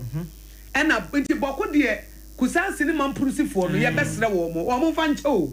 but I quite say ye kusansi ni na kwa ye de mampurusi ni betwa say mampurusi ni na kwa ye de kusansi ni betwa da benda I just send this ni MPP de omo ye me minya ba power na me mashase na ya hijack offices na ye food soldiers no omo ministries ya food soldiers no omo agencies ni e pamonkrofo MPP for also about the same thing. It is the bend that never end the say when there is a transition. Yeah, yeah, transitioner. I bind the bar because I bind a bad word and call for badada. But who want to say, oh, food soldiers. Now, food soldiers, never woman echo yam penny in the territory and the summa was a monqua, Namonco Pamo, a beer executive director, no one. Monqua, Namonco Pamo, and yes, food soldiers, no sorry, Omunya the back in. Yeah. Omunya the backing from the political leaders. It don't get it twisted. Okay. Say to me the you want one when we are basic school. a man on when we are was school. You could hear the Diana to do. Can you imagine? If you're near and what they come to school for, no, that you need. Now, politics here, Jansen, you can do anything. Okay. Politics, no, I say, when you have the what we do level, be no unity power. A ya we NDC Nina Mempewasan. A ya we MPP Nina Mempewasan. Okay. So we NDC Nikwana, the Woyamo, mine, Mempewasan. So we MPP Nikwana, the Anna, we the poor miner, Mempewasan. The fact that you are wearing the political cloth, no, you are, I don't care. Whether we contribution or we contribute to mine. The politics, net me do level, not done about them. It me do bottom level. The any person said, Nippon crown a beboy, why IGP. None of you may be a word in the cry, if I tell boy, mine cry. No, your previous government now point to we be two. No, by now. Politics, none this in the MP before no. One level, no, one drew no. I could do level be. It's not about the nation. Are you wearing my political colors? Period. So wearing other political party no colors. Name so we a patriotic citizen. Would you know man who now do mine no crown? So long as you are not wearing my political cloak, get out of the way. Now me cover the only or incompetent. They are born. So long as we share this attack, then they were born cra. Man, if I'm no mess say what mine no. Me I'm satisfied. We are petty. And yet trivia, and yet immaturity. So, I say, Ecclesiastes, Bible can say, war unto a nation. No man can, Maya. Our woman penny for young quada. War unto a nation. And both parties and these senior MPP, no more, one of them quad be leadership. And quad be omonia mature. It war unto Ghana. Ebra leaders here. More point to a petty trivia. Who leader? Ababa watch me friendly baby. Aye, friendly baby. Upon me, my dear from I 0260. If we say, what can who be? Abusuafo Ebrason Chrewadwen if you say o kan ho ebi 0260 196062 0260 196063 anopay ensem no na yabroso ede agu ho eno ofreni a odi kan ewo ahoma so. Hello, good morning. Good morning, Owoahene Acheampong. Nyame adom me ho ye pa odi ni babia okasafi. James Kofi Medas. Anopay de wonu nkofo nkrafo nyame nhiramu ani emfutua omudi amare. Right. Na sani wo kan no se nipa estasi nipa wo kupe na ni wu achi no na sese ehia wo ni wu achi no atembu na ni hia. Right. Nyame nhira wo nkofo no. Amen. Na Anopay de kakra mekani se yawada no ye atifo se agenkwa eko parliament ensem papa okokan ye no nanka medo so mu a nsu lumba ni wu na ma ya kata bibi so but ye beka. Right. Na mi gidi se ye papa atifo so kokan no wo bekin kan ti se de 24 hour wo ready kire ye no mi gidi se wo be ye se aduma na ama ye anambwa me na no pe ya. Yes, na will be nipa 2-3 abisa mi this week say. Mu FM station ni esihifa anti bomodi akire mu. Aha, yo. Baby Takwa ha why? Baby na ye be fata ye be chia ye MC any ye constituency chairman ye be chia mu. Bomodi akire mu baby FM station ni. Mechre. Ye da se. Nyame nshira wonso. Enti abusanfo sade a okan ye no. Ohwehwe Sompa yewo low cost se ufiri commercial bank direction na wo ba yewo low cost China for warehouse na ewo low cost no honoma ye no ne di animhwe baby a short body office no wo no ye no ne di animhwe ansana wodru shooters honom na enti no yewo low cost o de ohwehwe ufri commercial bank na eba ye low cost car kwan no ho pe ye ne China for warehouse no dia nimhwe sister bi ton fruit ewo abrosana se abrosana sister no ton fruit ewo ase no uduru obunza ya twere Sompa kakraka ebo animu ho enti mu a mu bisa no na eho asem no nyame nhirawo onso betimi afrɛ na waba so waba abɛkyerɛ wadwen ɛna no pay ensama trende ɛwɔ dawubɔ no emu sese de bɔko ntɔkwa no ayere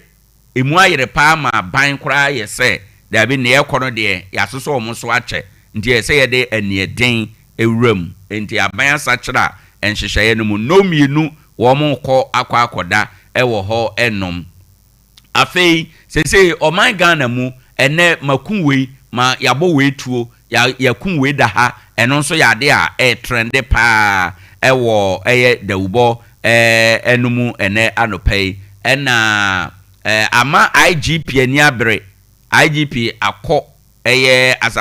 asanteman mu ɛkɔ akɔhwɛ sɛ bɛyɛ a asondwe ebetumi abɔ na makun no ne nyinaa ebetumi agyae 0260 196062 0260 196063 ofre na waba bekyerɛ wadwen ene anɔpɛi Ade Akye Abia yɛmfa ofre ni efofro ɛwɔ ha. Good morning. Good morning. Udie ne babia okasa fi. Wa ndile Onel apoma. Nyame adom Onel ma yintie wa anɔpɛi. Na po benda wasi na mfanchi from on of the province or member I'm a secretary of the area vice secretary for the council and then I'm before I have a team on the chairman of the council. Now Ghana for in fact Saturday in fact we start in fact but if not a great person in Ghana music or in Ghana the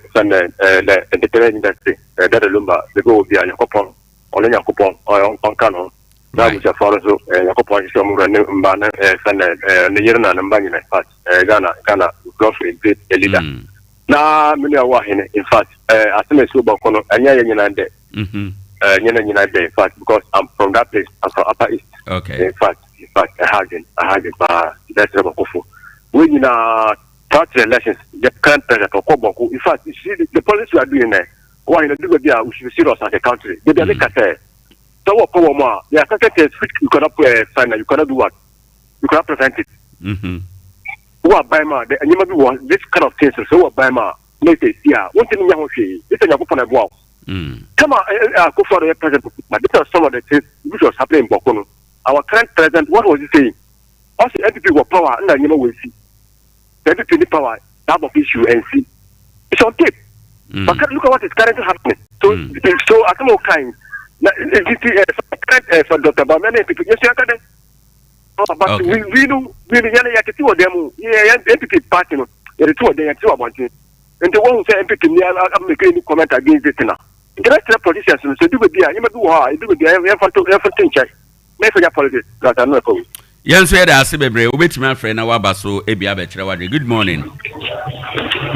Good morning, Owoahene. Udene baby okasafi. Yeah, the Sophie na matter friend. Owoahene, we the mesrew. Mesrew. Boko asem ni de anope de mo me enko no boko. Right. Mo bia mfa politics nwam, obi bia da obekasa asem no. Owoahene yesrew twane so. Because one say asawase a case no every ho. Enti yesrew obi bia da obekasa sa politics wo. Boko asem no ti yini free mukura. Because the question say yes who free peacekeeping ko say enya sam krito ye ma minu ye nuanum anti one ye paucho one ye paucho yi politics free way mu Owoahene anu de yesrew so obi ku oboko na obi owo kumase odwene ho yakobo no tio because of saadi ninti abetimi asi watakwa ha anti anope de ye nko no boko lubawu yesu no Medase yemfa obi foforo nso. Good morning. Good morning. Udene baby okasafi. Friend watching me kase Tarkwa. Medase mayenti o anopai. We dey bokun to Canada. At church. Ni anu mo cho no mo traso. Right. Too much. Right. Oh that yem panche we are musume yen. The same thing in a politics. Galamsey or want to do a sale. Atomisi more about it. Yes, she by then it's you. So it will be extra. It's an informal and 2 or more. No moonlight. Right. We shall follow you too much. Yada se opani no de a wo de baaye na arehosam a ewom kura ne se bokuntokwa na ewom amana ya areho ene se wo na ye pew na yenya wo a wo ba wo school mu a na ye kohonom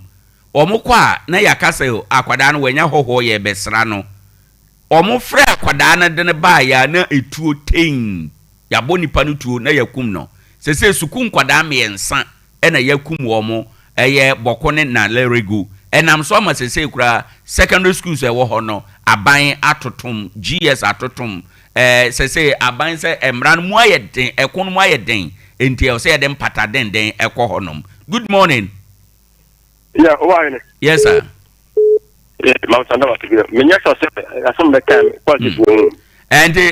not ne all can say yenyi partisan politics enfrim. But I'm not sure what I was only saying. Me say who power. Right. Who have who opposition. I can't too much. Yeah, that's it. Yeah, that's it. I'm not sure what I say politics. Yeah, that's it. Onel, yemfa ubi ebio ewa ha enum. Good morning. Hello, good morning. Owoahene. Udeni baby akasa free. Owoahene Kwame Kwachire Tarkwa Banso. Me da say openi mayinte wa no pay. Owoahene no pay there. Me enda wase. Me chia. Ye chiefo. Ye cha member of parliament. Tarkwa Isoyim. Honorable Sheikh Isa Sarf Taylor. The bill will be asked from Kano. Ye cha yenya Ebenezer Kwabna, municipal chief executive. Ye sa adom ne nyansa. Odima Nyankopɔ de ma Solomon no odibu ni man yense sa adom nyansa ni bi ye fama sampe infui na pe infembu wasafiase na wasafiase emfa ntopa ntempa. Owoahene. Yes sir. Boko nsensem de bokufo na no eso mo fo mo adweno because wa dia ye no na wa ye because oba ye dan fa se a ndima bebre e wa ha because of say ye nkuni ntan djuma ni wa no na so ade ye ko a enka bi ni wo ni skaba be she dwuma e wota kwa ha it is aboku ntokwa ni de omo atime mforo eso mfo mo adwene ama djuma bo mu kroni tisi asemo amukukumo na so hoda ama foso a mo try mo ba so a asia ye bajimu na so oye dan a kusiesi opeso oda na hwe a ye ni dua na chi no titi Owoahene ubakufo na ka se omu nti omufo me da se wode nyame yeduma yenso ye da se bebre enti no entokwa no asondwe beba a sha ase afiri nipa e wo boko na so wo mu nyante ase se ye nku biewa asondwe no ahyase ene ho. Good morning. Good morning. Udeni baby okasafi. Awode be me jaketere ni opani ma yenti wa no pay. Oh ya na pedi nchia. Right. Na nchia etiefo nyina. Da nchia. Papa dem kuduka ebi obia. Yanko. Ote boko tano ine James Kovika say. Am be for politics. Awai be jaji say boko say you MPP executive or memoir. Yet Chabano, Ebia, you executive from control executive, political executive, yet Chabin in Yazelu, didn't you? Didn't you? What am I friends here? Right. Yes, I say, Bebre, Yamin Shrao, Ewo Ho, and no more. For young for Fred Medinancy, na Yanya Humboa, and call Accra 106.5. Sompa fikesim na yankofa agudie mu nsam no emfa emro ma yemfa sadama 21st clinic wo ma sem nyina ne se na ye joada ya hye na wotwe no ase ye boaboa ye ho so de bosom we yakwa awieye mo abosom mu hya ase na moji nnuro wo ho nyina no muntum nika na momra na mometoa so nwie se wanom 21st clinic nnuro na wahunu nsakira bi se wo ho hya ase to ba enso ho a kotoa so ko wie treatment no nentoa so mienu na ewo ho no kotoa so se be ya ubewie na wanya full ayaresa ewo wo mo nchen anope wo sa yade bia na okoho enoma obetimi aboa ma unsa akabi yade be na wosa eba no ma ne mema na yemu yade ohwe eba no asichire yade ene san yade wa hodo a aka pressure na wo soro ana wo form hypertension no ho asem wo behwe ede amount ni nyina achi no yade pa yagidin wo da yaresa ene ne kun emu sciatica no ntini ewe yesisi achi efa yesire mu na afa ye na kokomu ho enom se wa ma wani amere na wankɔ na yankɔhwɛ a ɛbɛbubu ama waka dɛm enti sɛ sciatica de ɛba wakwan mu a ma ahonyɛ den o ma ahonyɛ hare wote sɛ wotena ase a wo nanse no woto efiri woto ba wo sire mu hɔ no ɛtwetwew ɛyɛ wo yayaaya wo ka sɛ sasaboro to da bi ado na pempem hɔ obi de akora timi ya ekoduru empempenso bi a sɛbe mpabo ahyɛ na ɛwro kora wonhu ne nano timi ayɛ sɛ de awu no na ayɛ tofo mesrɛ kɔ 21st clinic na unya duru hɔ a wo mo betimi aboa 0540311311 Tarkwa no Roman stores on share ne mu ɛna wo mo wo kɔhwehwɛ wo mo anɔpɛ yɛmfa agodie mu nsɛm yɛbɛsɛn aba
Abra so ya da wude musam na eto aso no so apon simana aduana nu pepepepe Sompa 106.5 FM so tip of jumadie na fisare kwapem se na otwe woni atranse ya de musam e de brain na tifo afisem sanso amana nsam ensu na pe abode nyina no e de musam e brain na tifo meduma for ba center Dr. Tam da so anope o kan hu bi na da wude musam no e ba mpatwe ya de pia to so na e teto no maintenance na nkasa me yare de no na de mbekum da bi fo ni chisom o miduma for ba center na ondi enfam no ntu yare no enso ase enfam wo de bre to so na wasa yare no na wo nso so watimi na se watimi ade ho na bia nso atimi kama edi amount enkran yo pokua ase mayera sanso no wura mu asantimantam so yo bo akwa agogo na aban school no na edi ehwe no 0244 7742820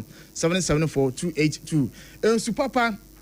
ana se open super papa anuma me pacho me kan fo kasa mineral water enso ene da my sense we no onom na chese bibia so etima kama enso da ma ebo oni padua no so ho eyi fi bia ewo ni padua no enso e di film no achiro skin no ha honam no esam na to so we ensu a na se we no ebo papa panti anopai se wotime kan me pacho kasa mineral water no eno a ene ye kwa akogya bia so etima kama Kasaroma Company Limited omo ene de na se kasa mineral water enso e de aba 0204 0206 mom 0206 469 430 and so secure sanitary pad and 28 oba obosumi akonto no be secure e de amount patch secure sanitary pad and I make count for e de amount kona kwajibi amnante no mosumi fisi amontia na se mo majibi na mda mam guess no mo nkanto na bia so etim aye kama we no bo afa no pay o maso ya san da gude mu nsem no enso 8 aba 10 times about starting and Women Africa Cup of Nations are about and so 8 to that Morocco na but say juma de no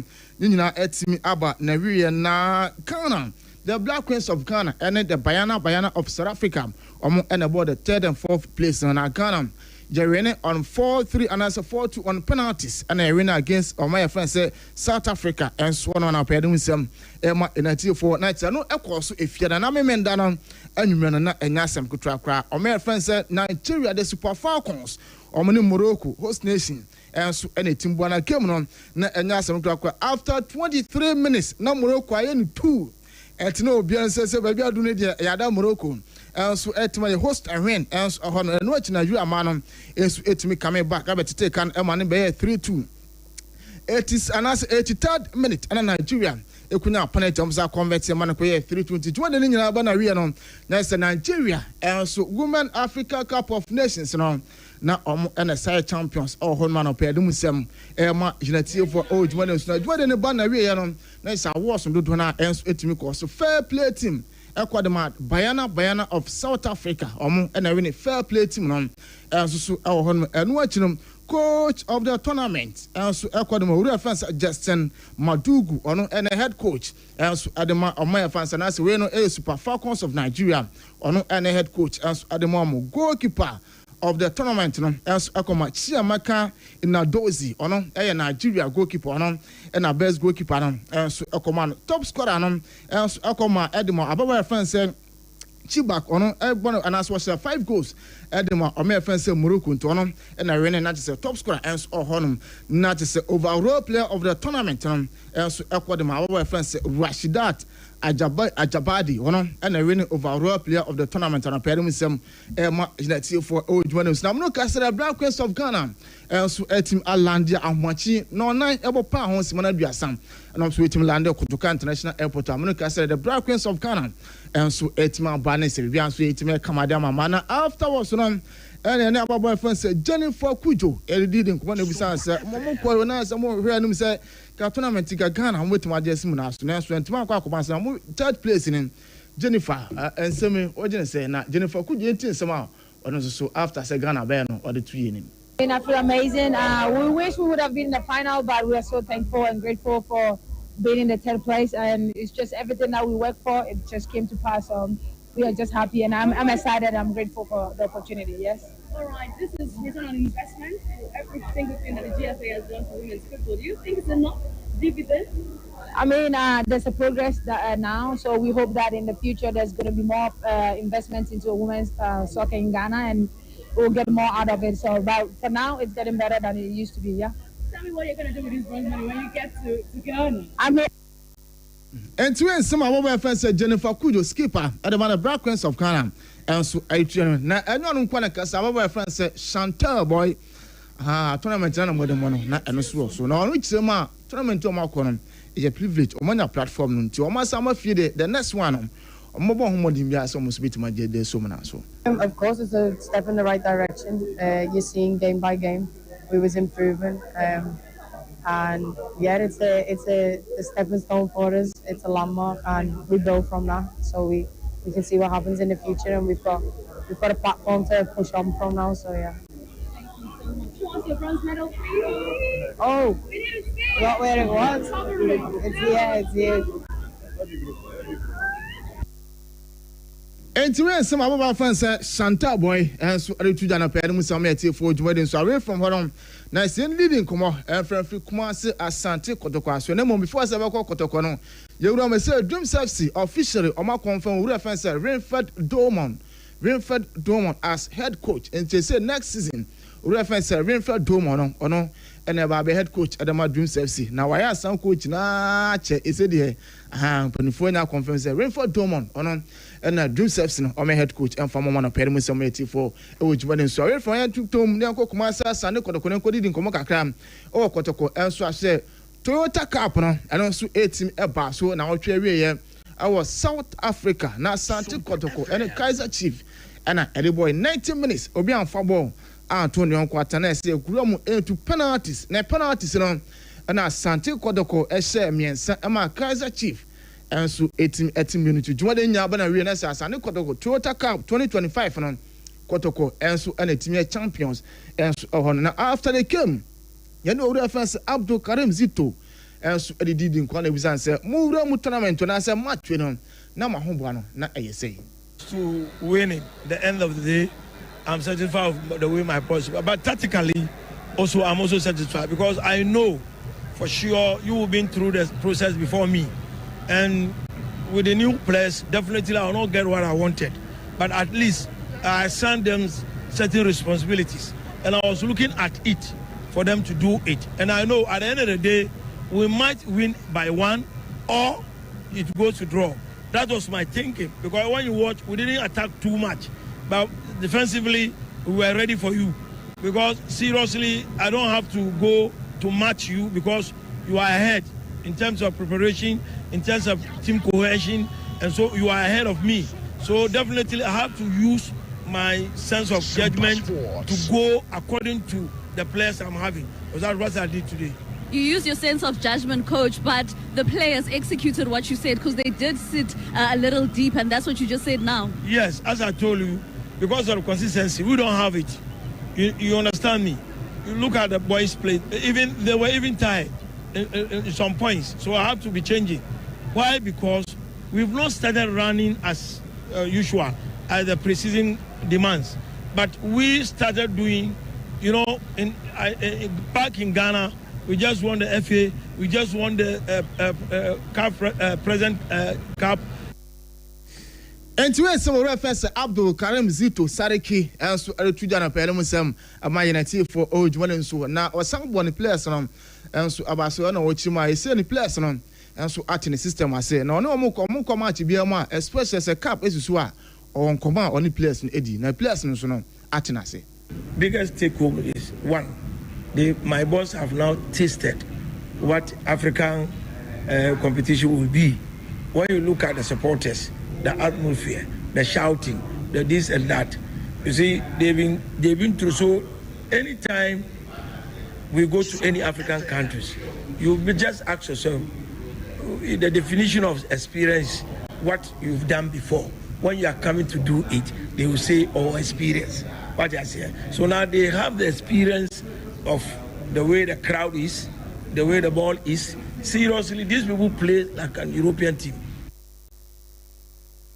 But to end some reference Abdul Karim Zito and so Eritrean Amano Kasa de Enra and a Kumase Asante Kodoko Timonom and so 8 every PM on my Ghana na among Ebo Bomse ne and as watch on the Monem Bichimum and so Kumase na Ambano almost what my cocoa to a pre-season and so 8 Macosun to end some free Kotoko so Swedivan of Pedimsem MAT for also for goalkeeper reference Benjamin Asari. I say clubs now hold one and so Ethiopian Coffee FC almost one need to tell. Somewhere in Mr. Boy, no, so bit my bar, no, we snack and so at the moment to Wemo, and so when I say Nasa would track and see as a folk goalkeeper, and then say office no one and so 8 me at the band. Some day adults name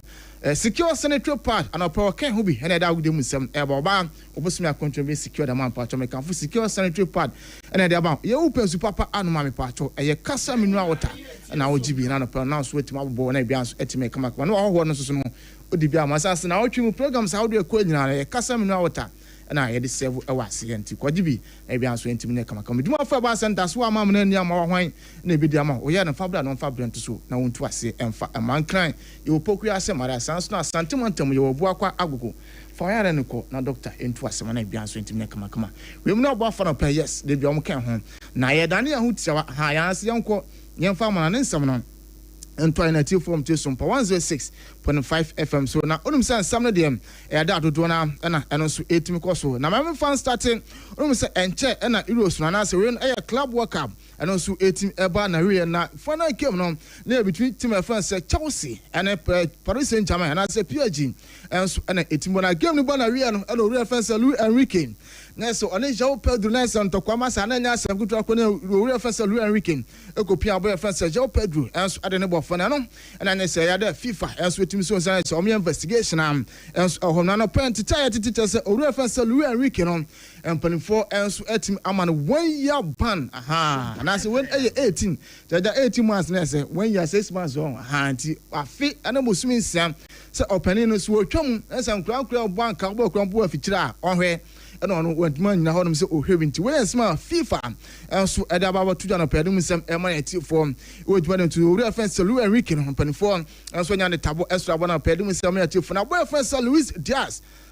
said but now they say FC Bayern Munich and so officially almost 75 million euros and so they are called team offense Liverpool so yeah and the Finia Copmisa numerical combination so the better official say boy offense Luis Diaz on so to me kwa kusina kan and so at the Bayern Munich and so Germany and pedum some MIT for which so now your Felix or you play the more Chelsea and loan the all ban say all ban say all say I official now saying so at the 50 million pounds at the Remo Chelsea so boy friends say Joe Felix no omunjano na omesina kan and former team friends na sense when they say paperwork and play on officially on a verbal agreement no and so at the boy friends say Joe Felix no if you need ko abeti say na on so kwa kusina kan and so the team friends say that's honor say and so Saudi Pro League man of pedum sem in a team for Owoahene so na away from one Jerome unsa na otwere matches ahodo na and so 18 eba so ne Jerome Euros no and I say man Euro 2025 and also 18 attitude na final game no na a team of friends England and Spain so and a team the final game no so juma de nya ba na we no na England baako Spain baako na mum Spain and a share first goal and 57 minutes and I say American friends England so no team ababa ticket juma de ba na we no on penalties and England man else winning 3-1 on penalties as honum na say England man and Euros 2025 championship no England man so and team akora na so matemachi e so na so na pere musem e ma unity for old one so na onim say weekend match Saudi on club friendlies no and also team attitude and so na yeyi akese so ewo mu no etim elfa enfim na the chance Tottenham ese 2 ema we can be enso no etim ese 2 enso no eno Liverpool ese 2 ema AC Milan enso etim ese 4 enso on Everton tifie wan shebi ema team defense Bournemouth enso no etim ko shane 3 enso on Man U ese 2 ema West Ham United enso no etim ba kwa no achinom nes eno na achiba dwuma de ahodo na enso etim ekoko so Vese Kombe ese ba kuma Barcelona enso ese 3 enso on Arsenal ese 3 ema Newcastle United enso etim SMU enso na pede me sam etifo na eno Arsenal eno Newcastle game no na enya asam to akwa Abrante fans Anton Elanka ono na opening game na say opening score sheet no edema West Ham United na say Newcastle United na so ono na eno Arsenal enso etim betete ka ese3 no ure fans Eddie Howe and a head coach at the team friends Newcastle United we say we pre-season ahomboa na ekose na season start here same and Newcastle United supporters expecting for Newcastle team now Eddie Howe in nsem ni. I think that's what these games are for to a degree. You have to make sure you're bedding your principles in for the season. You have to make sure that there's no surprises come the first day. We are ready to deliver Sompa what we need to deliver 101.1 in any setting, home, away, any opponent. So, yeah, I was very pleased actually with how the lads adapted to that. I thought we had 2 strong 11s, and overall, much better display. I thought we looked a lot sharper than we did against Celtic. Anyway, some of our fans Eddie Howe, head coach, and my Newcastle United as a manager, and my Newcastle United as a tutor. Now, young few from Manchester United, I swear, and now our fans Rupi Amorim. Now, Amorim, and he was say season last season, and I'm head on farm Manchester United. Say season, there was a Matthias Kuna, has to at me up by and what Brian in Bomu. Else and young pioneer now two players in a room of Mayu Timono now the season general Mayu supporters now expecting from Rupi Amorim. Really pleased. It's really important to sign new players soon as possible. Sometimes it's not possible, but I'm really pleased because they are they proved already in Premier League. I think that is really important in the moment. Mateus, for example, can play in different positions, so you have more mobility to change the starting 11. So I'm really pleased. Again, guys, I think our club in the moment we need to be really careful when we sign a player. So if we have to start the season with this squad, I'm happy because all the players that are here want to be here, and that for me it's the most important thing. And Mateus and Brian, also Diego, but Diego is a different situation. Anyway, so reference Ruby Amorim manager at Manchester United and sorry to da. Now Matthias Kuna, now the coach and see and I train one sebra. Now coach I can say so what my join Man team no. Now Oba no what my first game. Now only team no pre-season mugusu amoye. Matthias Kuna Diana Man supporters expecting from now about Man club on the feeling on at the same.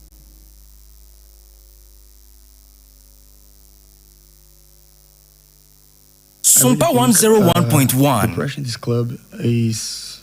not a really pressure. It's between a privilege, because this is one of the biggest clubs in the world. And like I say, when Ruben come to me and then show all the project, and I have to put the club in the perfect times again, I feel like it's a challenge that I want to do for my career. And for me, always United is one of the clubs that need to be there. And to feel someone that can be part of the process is something then is, like I say, is a big privilege. So I don't think about to be perfect at the start, honestly. I think to be myself and help the team in whatever I need. But of course, in the the first time, then you start to feel I'm part of the group. We start to do. When your boyfriend said, "Matthias Kuna," then someone also know, and the two Jana paid them some. I'm a unity for Ojiman and Swinter. Brennan, young friends say, "I'm not much now. There come with Bianon. There is some at the Bebree for me. The more for about Santana Pro can be Sansa secure sanitary pad.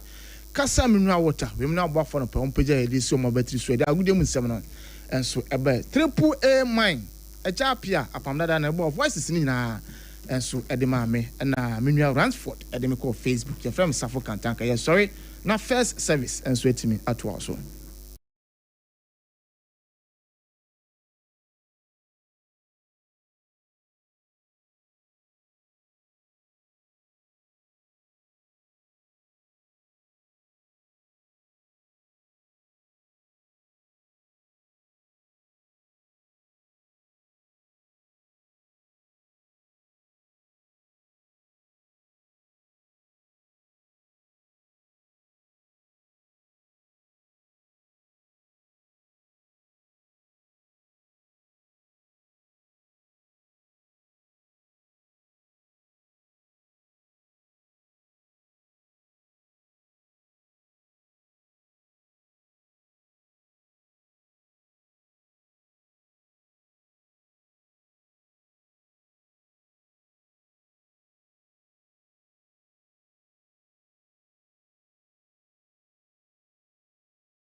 Charles Kojofosu Dade Lumba, he is no more. Na empenifo kan say tetrema empro enenti enano pay ye kaino. On the downside of life odon, Lumba is no more. Odin finshia edusia ena ode eko nekra echi. Ade Akye Abia yamabusu nyina hyeden. Yama Lumba fans nyina hyeden. Efi say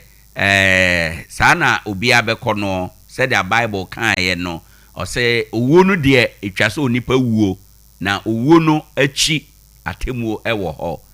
eya na ate asefo yesu nipa no wu a yesu well ebia na ewo reason ebia na ewo ase ne nti onipa wu a yesu na babia nipa no kọ no yenim eho asem da chenkunim die nso ye fa na ene enti hu se Lumba awuei menke kan wanoa keke ena Lumba awu ena Lumba awu a ni wo ye me ya ni wo ye me sei enye no ene ade ehia bisa wo ho se wo ne Lumba sei wuni ho ena yeah wuni ho sei ya enkade ne ye de be kai wo megiri se afidie we ya so ma yesa motivation no pen se edien ena se wuni ho a ye de be kai wo ene in practice in reality that the Lumba akere sa asem no mu amaye se wuni ho a de na ye de be kai wo Lumba ye nipa te se wa ba ne oni hoi ye boni din e de kan asem endi se wo nso ena ne wuni ho a de na ye de be kai wo ena se nenso a me ne wo kasai se ye nhia bie wo a de na ye de be kai wo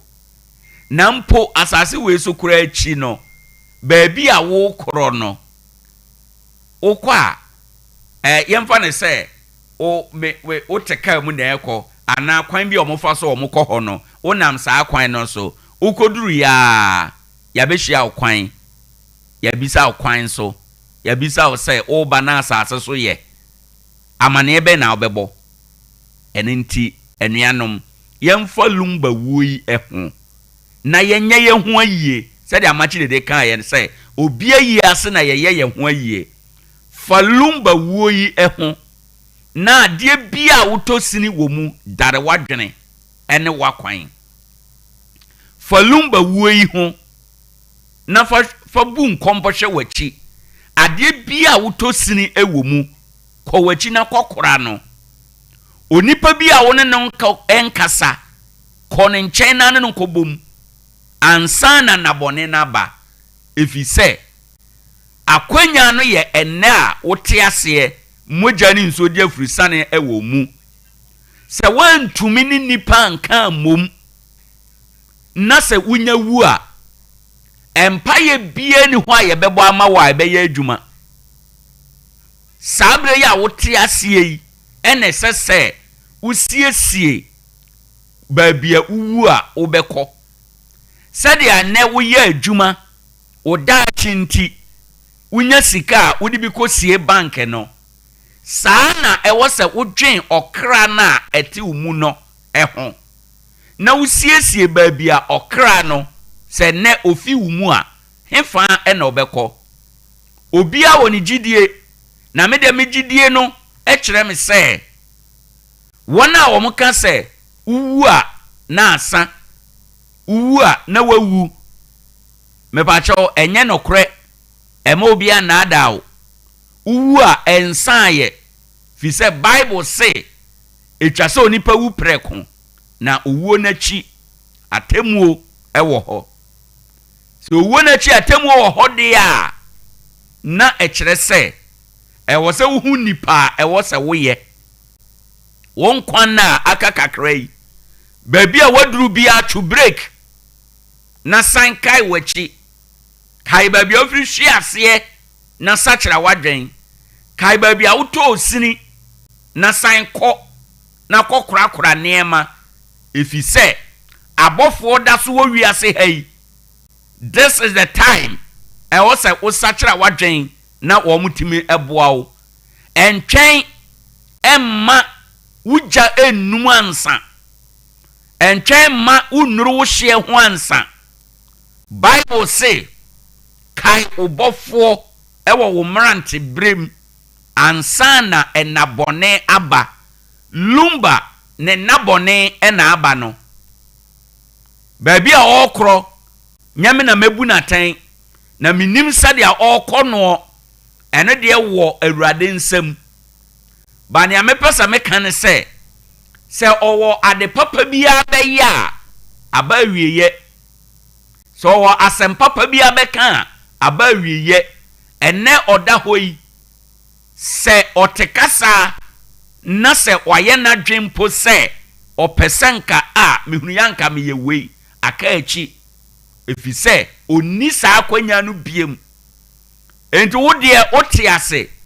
malumba wuoyi enya wo nkae mane mo kokko se wo de bedane wakwan fi se nipa ye beye bio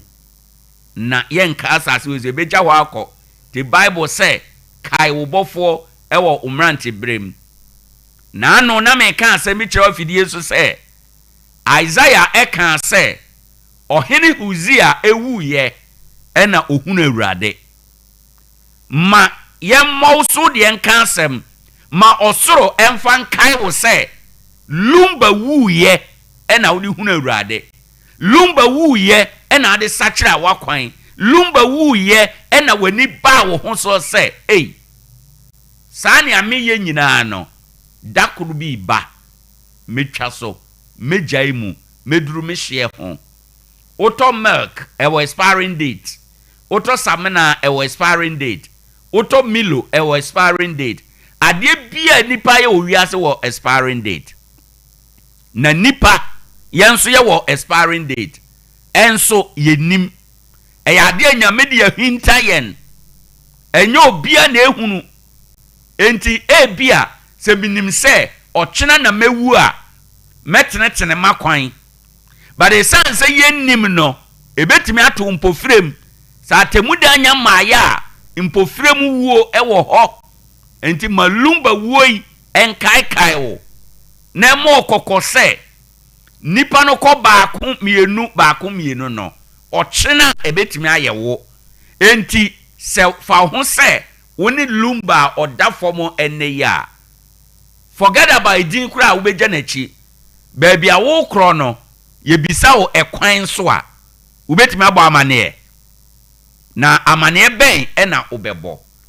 enuanom we ya asema ehu hia pa enye da bia na obetena Sunday mu kwasi ada na obete sansem we fi se obia yi ase ena ye ho ayie Isaiah de okan ye o se ohene Hosea ewu ye ena ohunu Awurade dien ena ma oso ohunu Awurade malumba wuoi enya hyenso de ewo wo life wa akamu na kai se lumba wu ye ena mani ba me ho so nipa bebra wu fie ho wan fa ne serious wasu atwa ho ntoma nyina agyae but eneme ma woni aba ho so se ade akye ade sankrofo ewu nyina dakoro ebeye wonso we ye words of wisdom sikantimi nto university bia ntimi mfa mawo eye adum ene bemma wate saasem we minim yie se obi tiase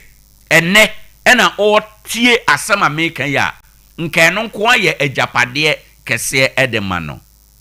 enti anopei ma wani mra wo ho so ifi se obi nim adechemu asem wunim date of birth would do birthday but with date of death da ben wunim awurade de hinta o eno ne man ye hu ena ade ba ko a ehu pa ade a ye frɛ se ene ana today ehu fi se enora de atwam o enora na atwam de nyame aye wadom wanwu watena se ama enora na atwam ene ya de a ehu fi se me ne wo kasa ikura no sima ba ko a wo yenim ne ebesi na bibia so betimi asi nti ade a ehu ewo nipa abrabom eye ene nanso ye bu ye ni guso ye ma ya dwene nkoso ye fa ne biara nti ma wani mra wo ho so set sabra make say sima dunson apa no nwotwe ho se sima dun wotwe kura no ebeto obi a yenim sabra make say obi pre ahomempo ya ye oxygen nyina ready enso ye de mana emfa ya dum ene ma wote ase malumba wuoi enkasa nkyerɛw malumba wuoi nti wani mra wo ho so na anamon bi a wutuo no kai wo bɔfo entenase o enidi nom na wiase ena hokwa wanhwe ya wani betie na bekasa mehunu yanka na babia wo no aka achi timesrew ene mama me ho nya wahi na jimanum asami me nya osofo nanso enye me na esa wo hwe tie adwen ni nyansa no a ewo asama me kan mu na fa ye no forget about me for the wisdom no na fa ye no ye adwuma eno ne the important thing when you cheme wako suku bebre cheme wo nim de bebre cheme badano pe de wo mimu ena mi yibi de ama wo efi se enye bibia na suku tumi ye enye bibia na unfi a wadie etumi eye ente anopei de wo mimu ena me de ama wo se kai wo bofo ewo wo mranti brem ansa na nabone aba uhu se obi awu a ukwa ye na se a bisa wo hu se indi mena meda ho yi a eya adom ena awurade de adom wo uti na ye waye lucky se woda so te ase enura hwe baabi a woda ye enura hwe bra bi a wo boye nyame adom ena wama ade akyew nanka wobetimi awu na awurade ama second chance if he say awurade say adebonyefo wuo enye ne fe wunti na atemuda nya maaye eya wunti na wiase nyanseye awurade pese wo sachira wadwen na wo dan wo ho efiri wakwan a wo de yaade enu nti anopai lumba wu obi e ka bi die na wusua e de afiri mu yese ade bia ya de bone bia no esia eye den ya papa ewom lumba wuo no na busuafo ahwera de nanso ni wuo no mane nya wo adesua na fa dane wakwan na jai niema bi mu jai niema bebree mu efise se to da bi na ade kitawo na wanyai mu a untume mfa ade foforo ujai nya ukitamu no a ubetimi afa enema foforo enti niema eye wiase niema ukitamu no jai mu na fa abrabotene ne honhomu niema ekita na ebetimi aboawo anopei meda ase se wama me ho anye wahi na watie manum asem na minim se awurade oma wo bre enye kwada se wunya adage tie sompa na wutie afutusam oma wo bre enye kwada awurade ma wo bre enye kwa awurade be kai wo bre bone mu nti kai wo bofo no so ansana enabone no aba Ade Akye Abia dwumadie so na abusanfo yagina lumba ni wuo so adi nkomo kakrai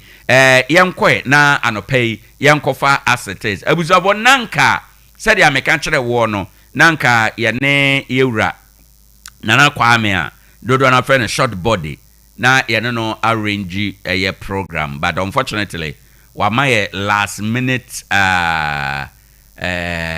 message say nyaade obetime aba nti no we are sorry say na we program wadwen say oba betie ono e wodwumade so a unfortunately entime maso nti no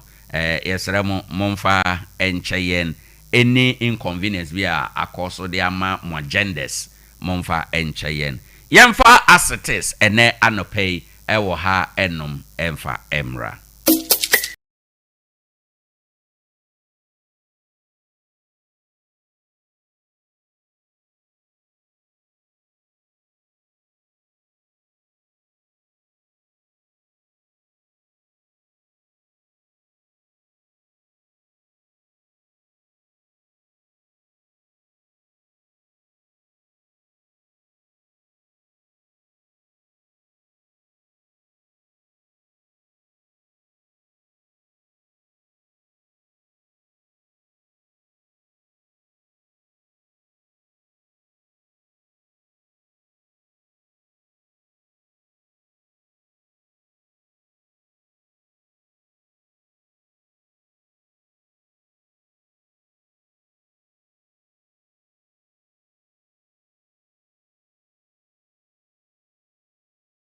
oman ho ehiaw na Ghana man eye meno edea ebraso se wote saadum we ya na onim se ye assetes ena nebre aso eha no ye kasa se oman emma eha no ye kanokra ebema oman Ghana atumpon aha no ye kan sema ebema eye oman Ghana akọ nanim na ye wai nokra nanim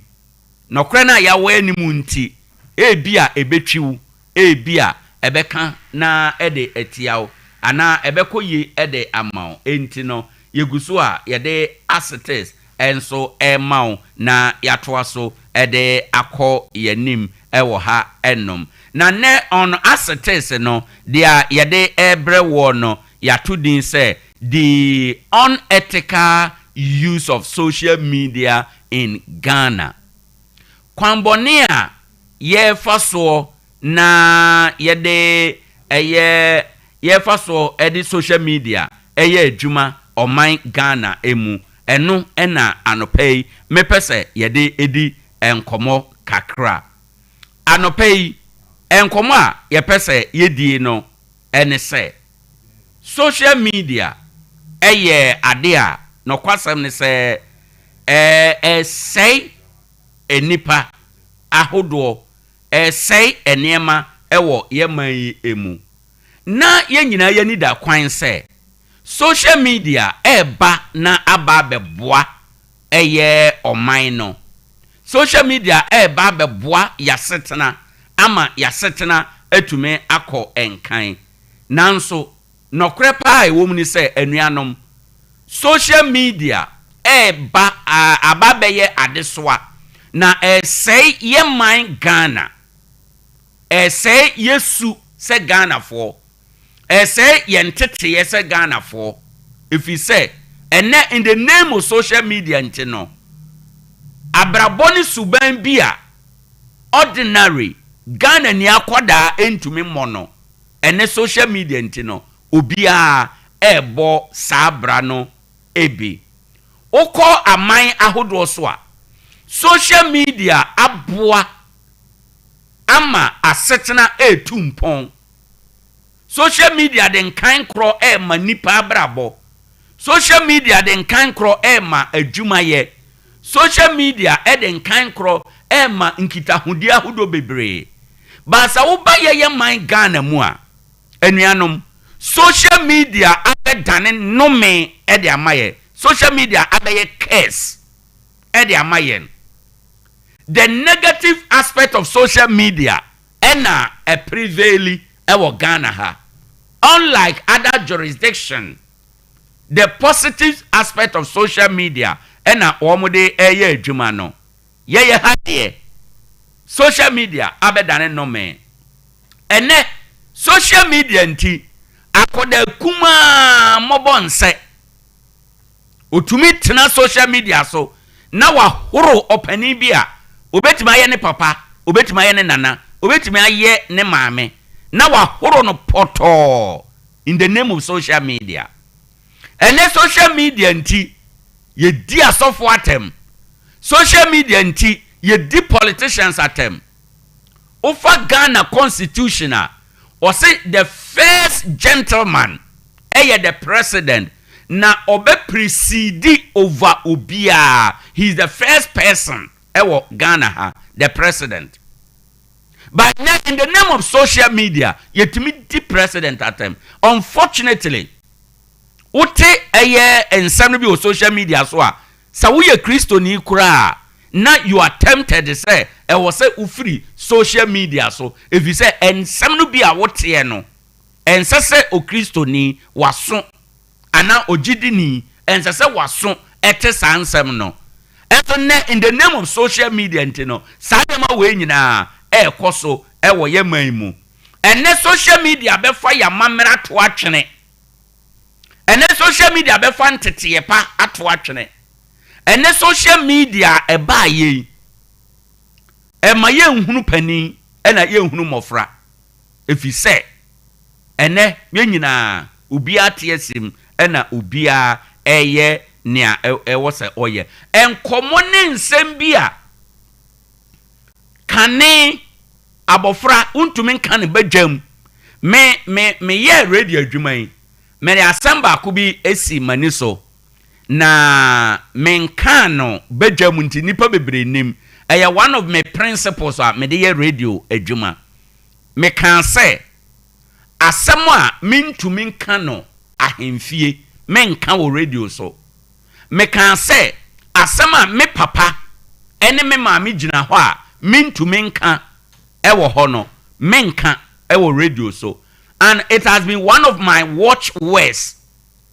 me de ye radio adwuma ebepem sabre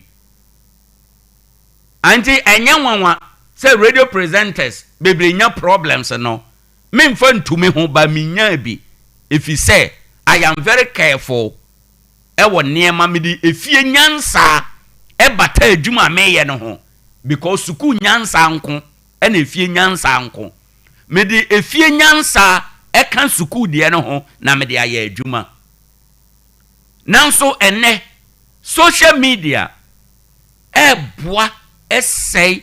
anamoa anafapema yatoa eyentete pa fapem no social media essay ni nyina but don't forget e ma remfi say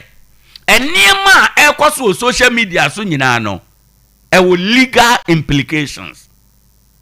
ubetimi aka asemi o social media so akonya emu haw kakraka pa ufie ejapade nyina akwa ye ton a untimi ntua wakoto credit 1 cedi ebi kura obo obesia MTN for obesia enya data kakra ewo phone so na wo de ye niam bia ebe wie wa mane se ye ton ufie ejapade nyina akwa untumi emfa entua emfa nto ho nie sesia ye no kasai yewura sami jamfi gold board CEO wasamane afia Schwarzenegger 10 million Ghana cedi ose waguna nima ase ede enho a watena social media so aka say sami jamfi toka mama sami jamfi ye japade bia ordinary ontumi nye sami jamfi say onhye suma say wo ye japade toka mama bia enti no afia wasiu no wasamane no 10 million Ghana cedi ena oje ede afini ho enom sesi aye kasai abronye DC sunyane bono regional chairman MPP Ade a acting CEO a oda forestry commission ano wasamane no on social media abronya akoka se opanino echa oman no kwaye ede magalamse for se yemfanya galamse opanini se enye nokre wagu nanim ase wasamane no 20 million Ghana cedi enye no nko Empress Gifty oye jumtuni wasamane nana agrada sese okwa afiase yede no kwa afiase o ba san samane we da so da ho a asem wo court a da be fra asem no bia yede no beba court ono nso wagu nanim ase se sebe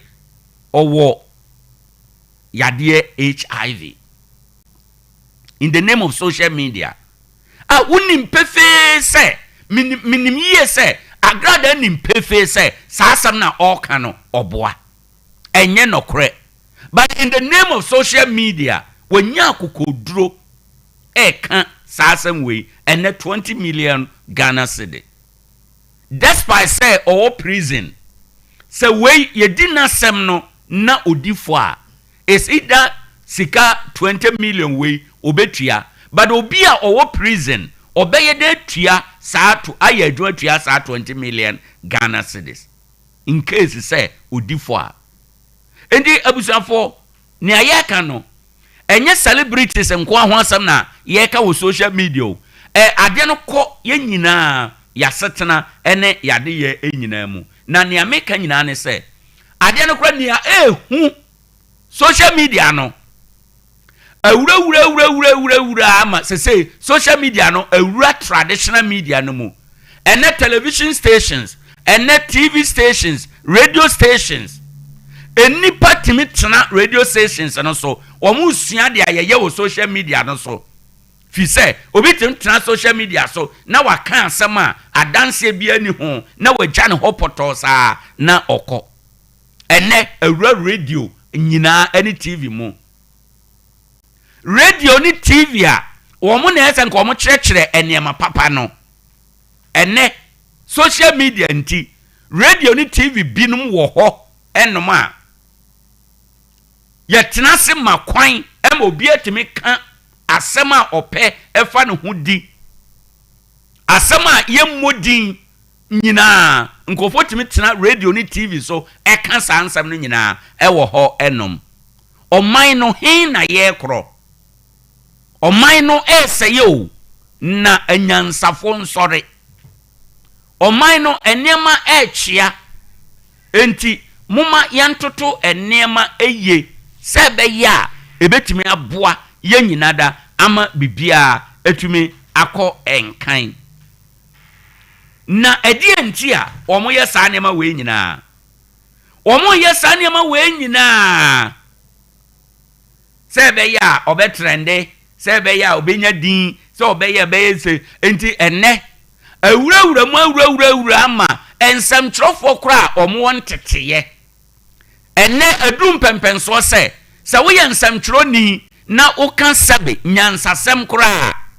ye mu de no ye fa ne se wo de unim sabe adwuma enne obi anano odin e wo radio so na sabe oka atutujaguo sam na ya bo wo mabaso or ye journalist of the year or ye presenter of hwan or ye hwan na ya mema omo award binom say o my no enti e wo se yema yani ebre ba no krepa ne se ensem troni bia oye papa good journalist bia no enye dia na no odin o enye de otim didi atem o ono na ye ensem troni a oye papa ensem troni a oye ensem troni papa ono ne a oka asem a adwen ewom ono ne oka asem a ema brabokoso ono ne a oka asem a edimpuntu oba ono ne a oka asem a asem no eje omanfo nyina ema yetoato ho adwen na yehwe kwan a yebetime akọ journalist a ye good journalist bia no o set agenda o ye agenda setter ye kasa obi ye agenda setter yada sora no pay e wotakwa hai obetime de assemble akon ato ho sa asem no ye nyina ye dwen ho na yahwe kwan a saa de no ebetime abam ede amaye se nsuo ho asem a opeja na ye nyina ye ka bi suku sem a na ye nyina ye ka bi eno no ena ye say journalist no oye agenda setter no oye good journalist enya ne na no oden na ye de tawro bi agugu ye ko ho na ya kasa ama emfifira teyen na ye de tawro pepa yesua best practices abrochire journalists why na who so behave that way Bible say meba hwe papa na sua say yanhwa de papa na yensua de a journalists akese ene journalists a papa ewo impo Ghana ha radio station and TV stations a papa et say Sompa nom Sompa efere Sompa TV nom why no one who's a bit so edidi nkrofo atem ha nani ekasa ama fifra ate no te se dia wakwa ofuma kobo kofie why no one who be ye kan nyansasem words of wisdom words ebema brabo akonkan we raise issues that gets you talking and none your friend say obi a proper and good journalist nanso enti omoye we nyina just because obetrende obenya monetization dollars kakra bia social media de bema omunti ena omoye saa ne ma we nyina na empanifo be se Frodo kura mewa pio ene be ya oden enkwan na akra de si wanim wasabia nom wanom kwan na se no amewa wonsa wodi kobomu atafere no ene ne be ya oden abusuafo enne anopei dia mepese yetwen yadwene siso ne se social media de amane ba e de ohawba enkofo bebre nya amane because of social media wate de ankrofo eka na ono so ka bie awie na amaninya eno achie social media say brapa enti mumma yani enna ho na yenhwe ade papa na yensua na eno ene ne a ebetume aboayen. This is as it is na sadia etie no fellow Ghanaians ene no kwasama ewo social media ho a ye pese ye de emaw na ye nyina ye ni ba ye ho so no enie say social media say ye man Ghana enti ma oman no ho hiaw na Ghana man ye meno yɛda yɛ ho aba yɛba yɛbɛkɔ akɔfa finance minister na no kenkan budget no media budget no yɛbɛhwɛ emu nsɛm baako mmienu bi ɛwɔ ha yɛwie a yɛde de aka bɛtoatoa so na yɛakɔ yɛnim. Good morning.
For anopenso baby a yaduru enie yemamu nyina achen ebiem yesama obi bia akwaba ade achen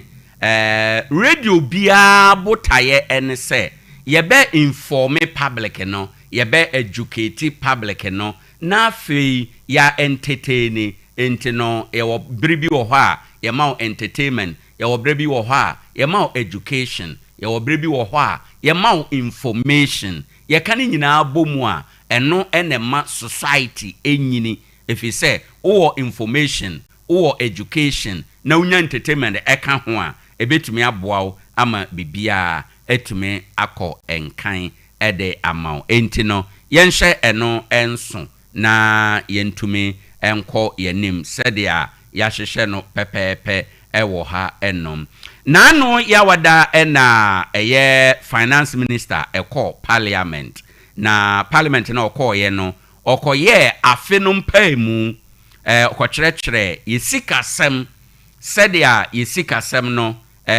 yaduru ene nea afirimu aba ene nea ekeka ho na eye emra enhyehyɛye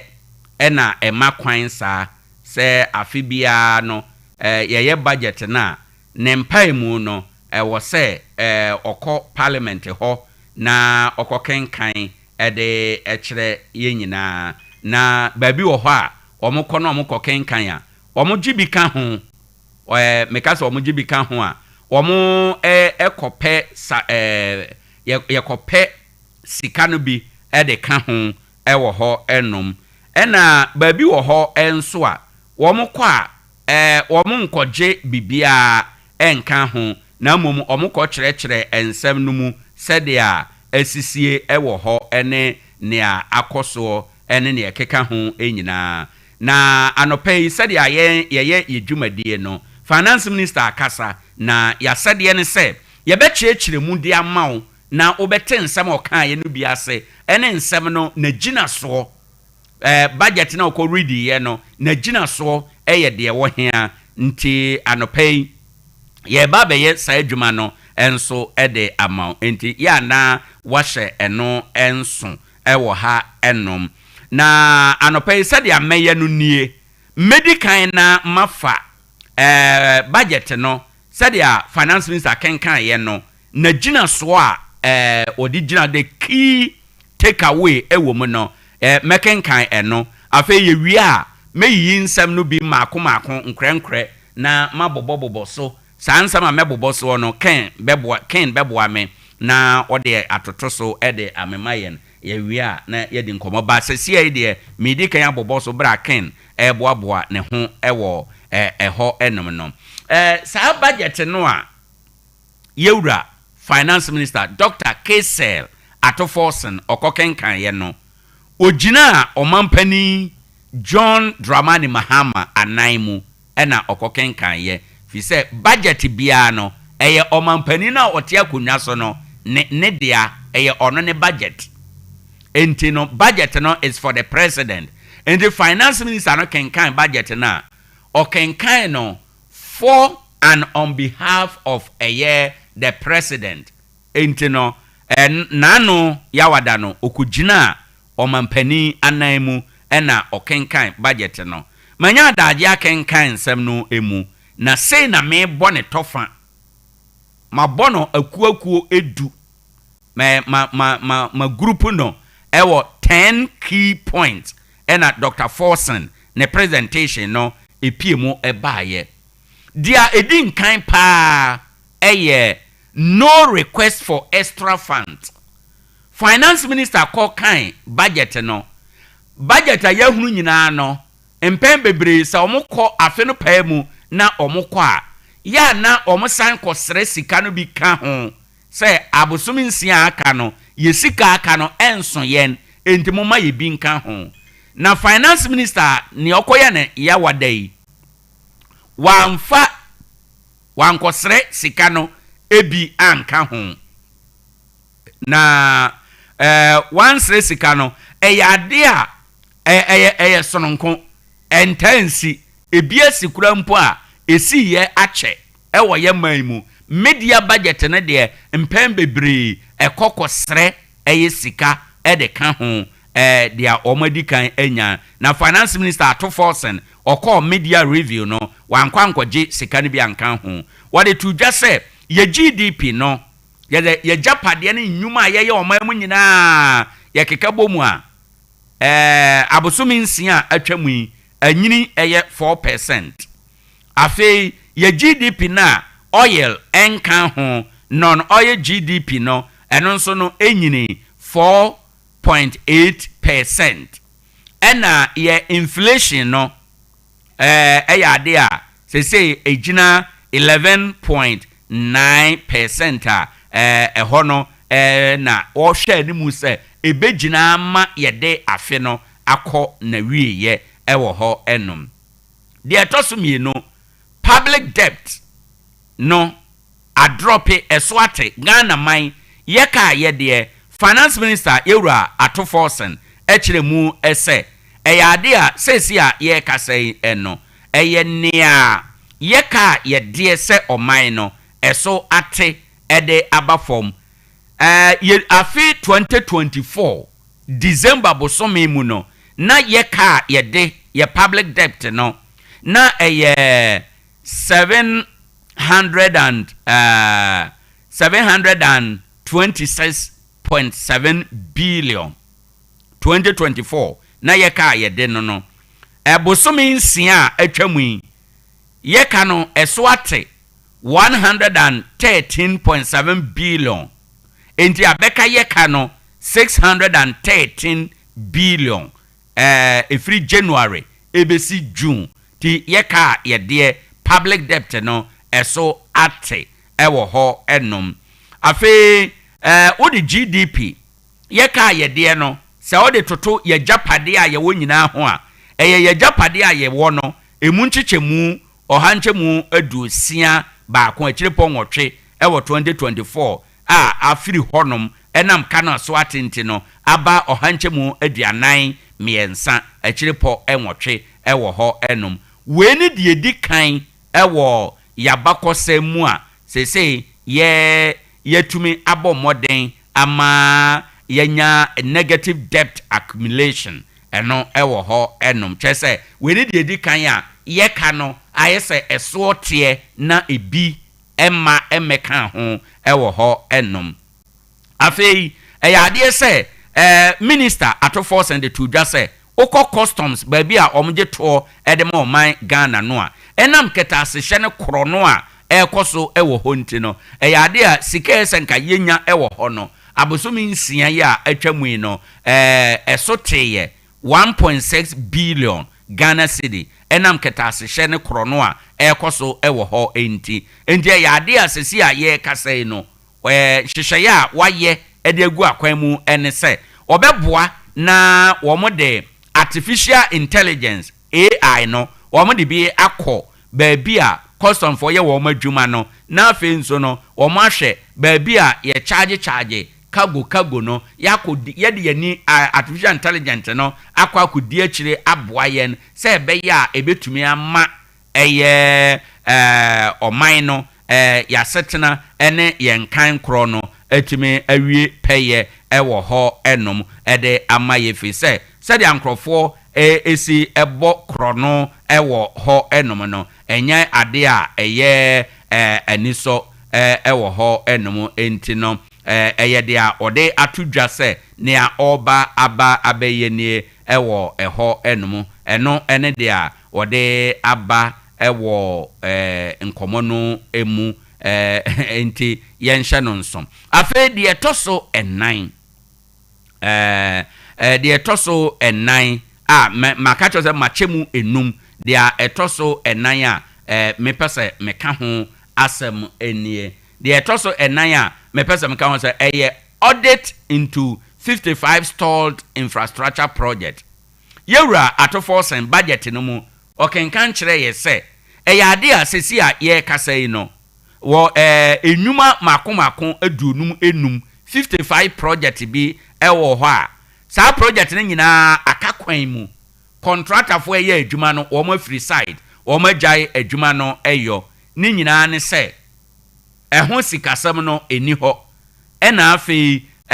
ebi wo ho a nkratasem no kra eni ho enom enti sesi a ye kasai no wo mo ba bete badwakuo bi akoye mu nhwehwemu de obroni beka ne se forensic audit no na wo mo yesa forensic audit no ewo mu a ye behunu babie sinto no ewo ye hunu sinto no wi a saa enuma project makomako 55 a aka kwan mu no ye be hya ase na ye de aye adwuma dia etoso enum 150 million Ghana cedi in unearned salaries identified. Yura atoforsen echiremu bio se eyade a sika beye 150 million Ghana cedi yetua ma nkrofo se akatua nanso na eni aginaso se yetua se sika no ede ema saafo no ewo ho enti no Obama payroll auditor omoye no 16 regions no nyina mu no ena yehunu ye se eye adwumayefo beye empem du 9 14,000 workers are yenya verify womo na eno no 53,311 separate staff ena womo je sa sika we ebi ewo ho enom na eyade a Ghana Audit Service estimate say sa sika akod yetuama nkrofo sa akatua na eni kwansa nka yetuama womo no eye dia yakekabo mu a eye 150 million Ghana cedi nte eye unearned eye salary ewo ho a ombehwe kwan a ombefa so ombeje na kwan a ombefa so ombeje ne se ansa na ye betua obi kasa o ya ba adwuma yini no obi na validate no ente e ba ne sen a saafo no validate saafo no nyina ma omoje sika no eno ya ade a Dr. Atoforsen se saafo no omo obia ne nsa ewo saa sika ye tuama nkrofo kwa no eyade se obehwe ama yaje ni nyina ewo ho enom osan de etoso nsia ode tudwa se 2026 ya 2028 ya yawura mu project mako 24 ebi ewo ho enom a aban behwe na wawie infrastructure project ebi ye hospitals ebi ye schools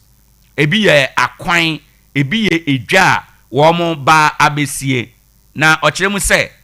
70% ewo sa project we numu emu no ebi wo ho a project bi wo ho a yesi aduru 70% na aban behwe na wafa sa project no nyina se yenuru 2028 ne de na wo mo awiewie sa project no nyina akeka ekwan emu no afei yewo foto bi a ewo ye man yi mu eno ene toso me enso yewo foto bi wo ye man mu a ye frɛ no sinking fund na sa sinking fund no ne botae nyina ne se eka ya mene ye na ye yibi na ye de akotua na sadia o kire mu eno ya ade a bra ombeso akonwa no mu no na emuhwe bibia ni ho a edam ye di mu sika nyina tafre mu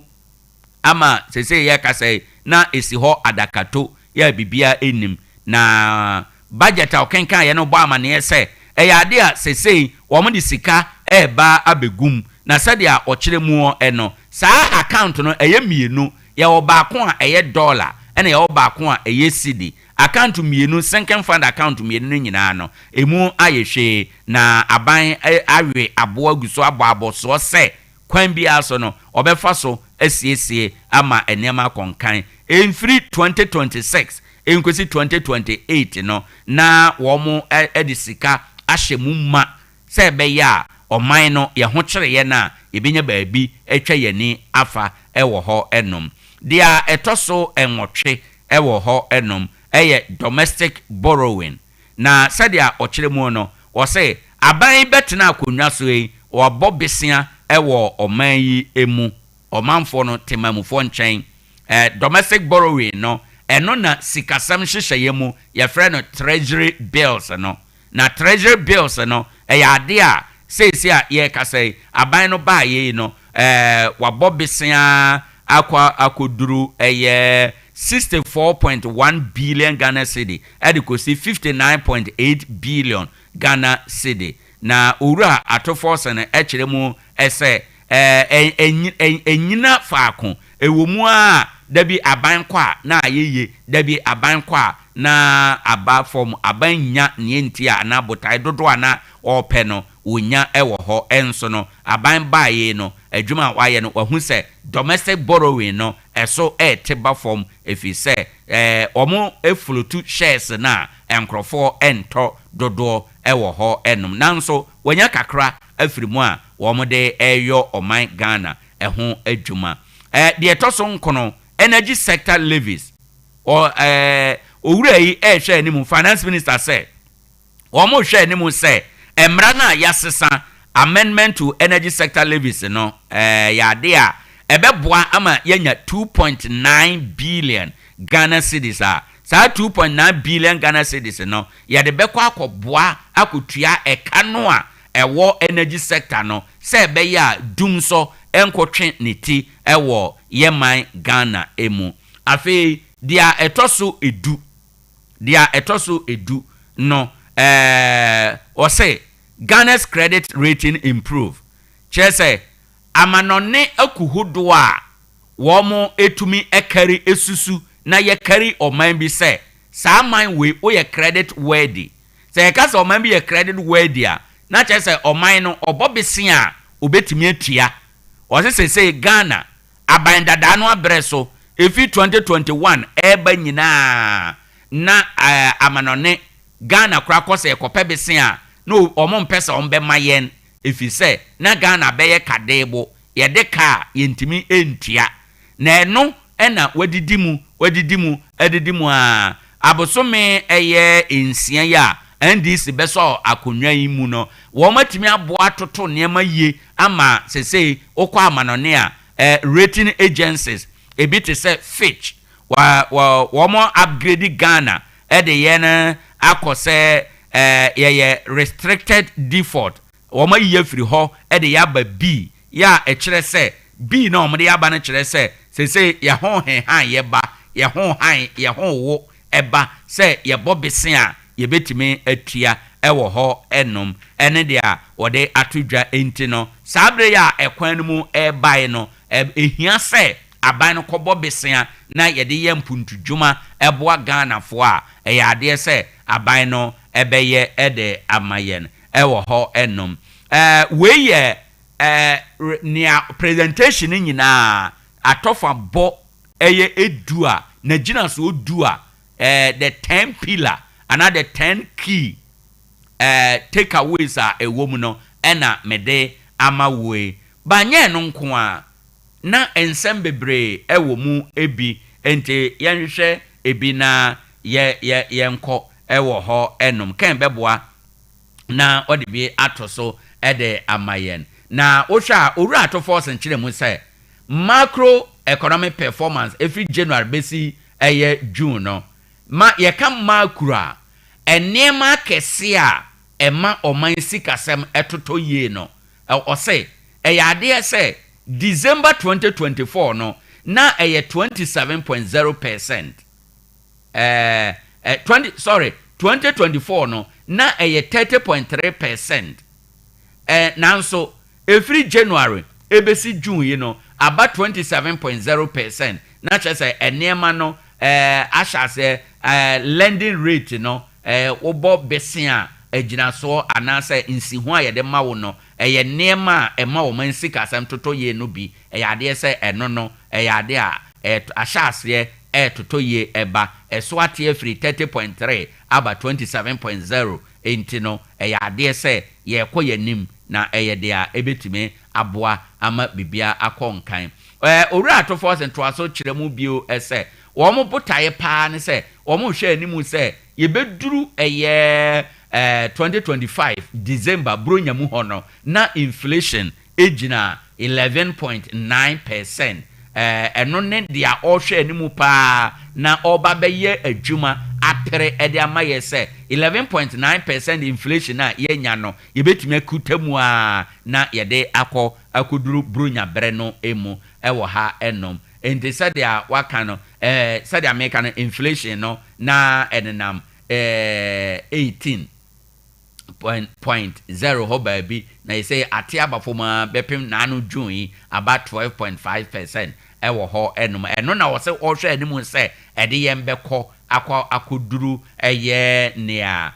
brunya bosome no emu se be ya ye ho nkọkire yen afa yewura atofo sen eka gold board nso ho asem ewo ho o se Ghana gold board na yewura same jamfi eda no kwasem pa ne se wo mo na hwe artisanal small scale mining for no eso na eyade a wo mo adwuma ye gold o matimi atu ede aboa ama gold board na to aboa papa ama oman sikasem atoto ye anya na mo agina so a saa na mo a egina so no ede oman no ekọ nanim sadia ewo se ekro eno ye de a yewura atoforsen o chechiremu na ano budget na okoye kenkan ye no emu na eno na all kan se weni de edi kan ya Ghana omaimu yetumi gold a small scale for no aye no yetumi aboa dodo ano ede akwa amano ne akoton weni de edi kan every bra gold board ba ye wo maye sa adwuma no ede amaye tie ya bakosem a ebinsida ene di se aban ene de aba enti ewo se ye bo wo mo abaso yewura atoforsen enum nsem a o kanu bi enie o de kan ho se wo hwe eye gold board for sadia sesei wo mama gold adwadie aya akono a ama sesei no enema gold a ye kra ye de kwa amana ne ekoton eno wo hwe mu a afifa edikan no 180% ewo ne yede call ye no enyina mu no so de toto 2024 de no eho a eye ade a 180% ena 2025 yi ede abre oman Ghana ewo ha enom abisanfo utie Ade Akye Abia aha ye Sompa 101.1 FM na no finance minister ekenkan eye 2025 afenum paimu sikasem entotoye na eno ena ye kyerɛkyerɛ ebi mu ede amount ewo ha enom edisa afeno wabeka ye ho a ye ma akwaba na oto aso kan biu se wo hwɛ afi 2025 a bosome ensia edikan nko ano gold a ye de akɔ amanone akoton no ejina tons no 51.5 tons ya eno no sika efiri mu aba no $5 billion ene sika efiri mu aba na ose se wode toto afi 2024 ede no ho a 26.4 tons a omode kokoton ye no 1.8 billion pe ena efiri mu ede ebaye intina chese gold board for adwuma omo ye no ama sika no yenya ne dodo ewo ho enom eno ye dia ewura atofo sen o kire mu ewo parliament budget a okokenkan ye no emu ewo ho enom ena o kire mu se enwuma bebre ena omode asi omani so se omo eba abeye na sa enwuma na omo ba abeye no o se eno no ye priority project priority project a womo eba abeye na eno no edoso bebre o say omo ba abeye new bridge e ato Volta River no so ewo Volivo eho enom womo ba na tema aflawo road project no phase 1 womo ba abeye priority project afi tema motorway runabout ekosi ashama runabout kwa kusi atimpoku ehonso oba beye ekwan no womo ba beye 14 pedestrian bridge ahodo makomakun edunan ewo mam se de beye nipa etwa kwan mu no omenya baabi atwa afi Kumasi route any drainage expansion ombe yi Kumasi akwan any gata ahodo ewo ho no ombe yi ni nyina pa grand interchange ya I was secondary Tarkwa de ekrom no phase 1 womo ba beye afei ose domin kita se kwan no womo ba be siesie ebe rehabilitation ewo ho enom obi chebi lamte interchange no phase 2 womo ba abeye Bolgatanga Boko Pulima Krum ekwan no womo ba abeye PTC runabout interchange project no ewo Tarkwa de womo ba abeye construction anase womo ba abe wie anan be si ensuo drinking water facility ewo Winchi ewo bono mantamu womo ba beye secondary Tarkwa de water supply womo ba beye ombe modernize Komfanochi teaching hospital no amna beye hospital kakrakapa chenia etie womo ba beye ewo ho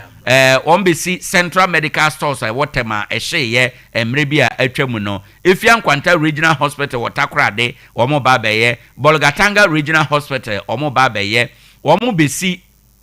University of Environment and Sustainable Development ewo Bunso omo babesi 9 state of the art technical vocational education training center Ghana ha enyina afi omo de e-learning laboratories ebe ko secondary schools ahodo nyina emu omo babebie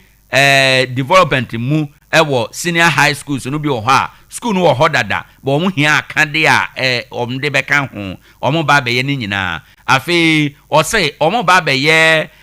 energy program renewable energy program pilot no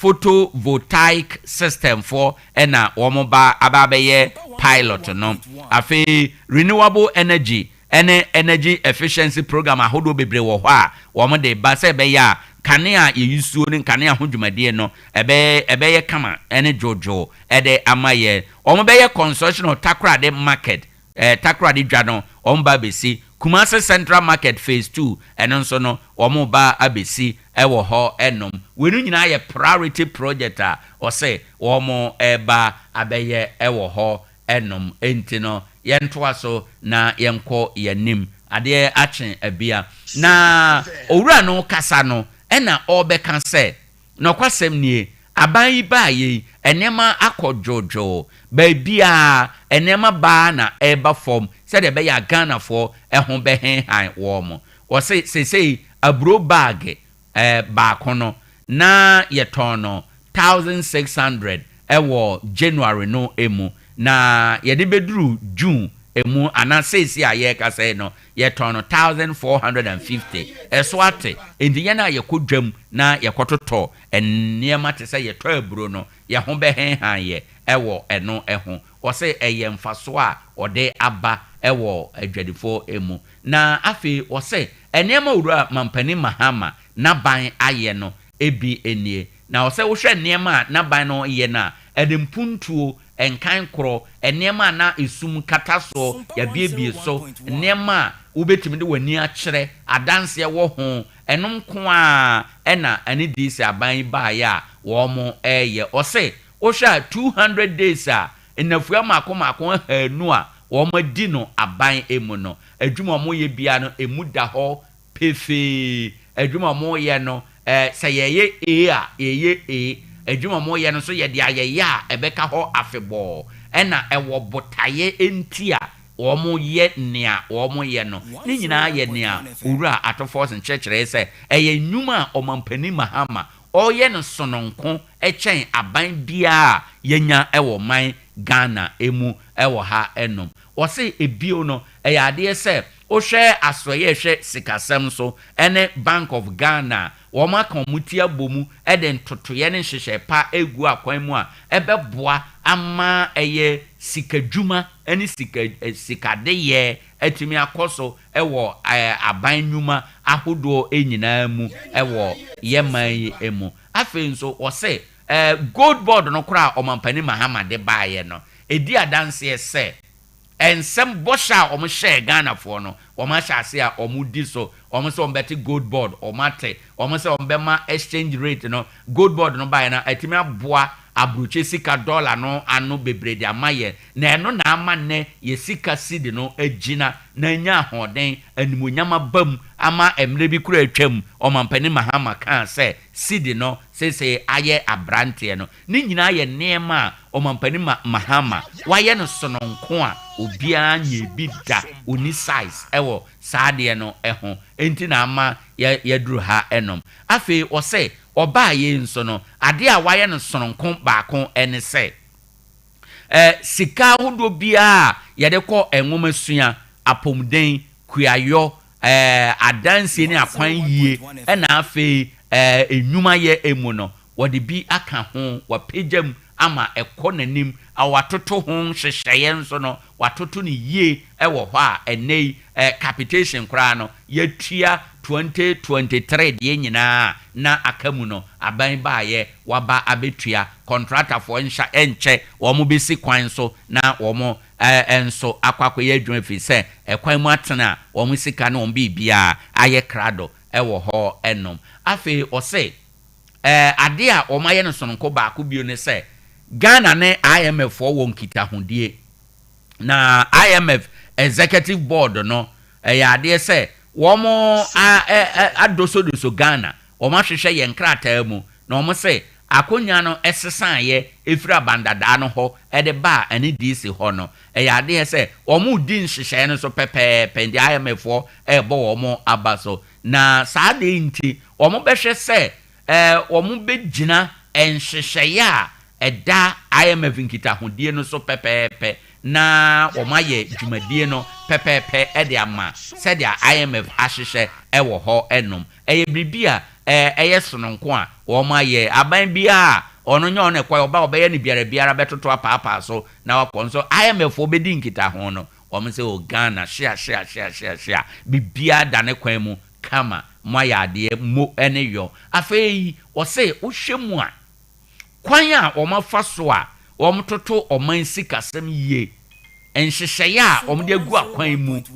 ene eye entotoye a ebema ye di mmara so pepepe na eba ne se ye fa oman sika de ayade a ye beye ne kwan so pepepe no wo se eye bribi sonko a ebi nsida omampani Mahama baaye wa yesa ne ma we nyina kama ede amaye enyina eno ye de a wode ato edwa ewo ho enoma wode amaye ewo na ose wohwemu a enema waye ne soronko no bi ene se social contractor one Ghana for bosha o share Ghana for emma Ghana for gina so to aba ede ma wo mo no wo de ne nyina wura wo ma de yemu na eno na aka ho bie ama wo no mo epepa ene ahotoso a wo mo toto wo man sikasam eyie ababedru sabre enti no eyade se NDC yenko enko a niema ebinsi da ena wo mo aye ewo ha enom na any this for your campaign no na wɔn bibi a yɛfrɛ no big push ɛyɛ wɔn manifesto no ebia na sɛ Minister of Finance anaso yɛhwɛ ɔman ne sika asɛm so no wɔn atoto nneɛma eyiye ɛwɔ hɔ ɛnom a wɔn hwɛ sɛ ɛde yɛba bɛyɛ nnwuma a ɛde mpuntuo ɛne nkan korɔ ɛbɛbrɛ ɔman Ghana for na nneɛma a ɛyɛ big push no mu wɔn ba bɛyɛ no bi enie wɔn ɛbɛsi bridge foforɔ ɛwɔ Oti river no ɛso ɛwɔ Dambaye wɔn ɛbɛsiesie Owoahene ekwan eno omo be upgrade tumu hamle ekwan omo be upgrade tumu han lola ekwan afi omo be yi no navrango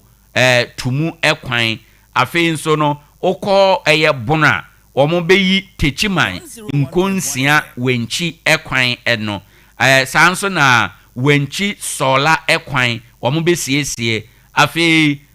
sunyane Outer Ring Road ekwan no omo ebeyi ni nyina kama ewo big push no emu nye no nko omo beyi Kumase Outer Ring Road eye Eastern Quadrant ekwan no omo beyi ni nyina omo besiesie Bintiri na Panduri ekwan eno ose omo besiesie Dodo Pepesu Nkwanta ekwan afi omo ebesiese Atimpoku Asikuma Junction ekwan ewo big push no emu ose big push no ebesan ba abesiese Asikuma Junction ekosi anyirawasi ekwan no eso big push no ebeyi anyirawasi ho trintinu ekwan no omo be upgrade akosombo jakiti kudie kope ekwan omo ba be upgrade Asikuma eko enum boso palimi ekwan no womo besiesie ni nyina ewo ho enom eyade a Adome bridge no a wo kwamu fie ombesiesie ombeyi ho petoi ekwan petoi afie nyigba ekwan afie nyigba penyi ekwan ombeyi ni nyina penyi afrawo ekwan afi weneba mankesem kwan no obeye no enta obeye ni dua eye dualization no obeye ewo ho Cape Coast takra de kwan obe dualize ewo ho eno ni nyina big push no ene beye sa adwuman afi mankesem adwuma ko breman Esikuma Agona Suedro ekwan eyade se eno nso omo besiesie afi tema aflawo kwan section 1 omo besiesie obeyi Dodo afienya Dowenya ekwan ombe upgrade Oyibi Apollonia afienya ekwan omo beyi Enche Elubo ekwan ombe yi dadie so akontomra ekwan ombe siesie adwufua osei kwadwokrom ekwan omo ebesiesie Enche kwadworonu pechi ekwan ombe siesie afi ombe siesie Bedi Akon Junction camp 15 sehwe adabukrom ekwan no ombe siesie eno enso ewo ho enom sebeya bibia ebetume akọ enkan ede ama wonom ewo eho enti eno so yede a nneema omo se omo ebeye noa ebi ena aboso enti nneema eye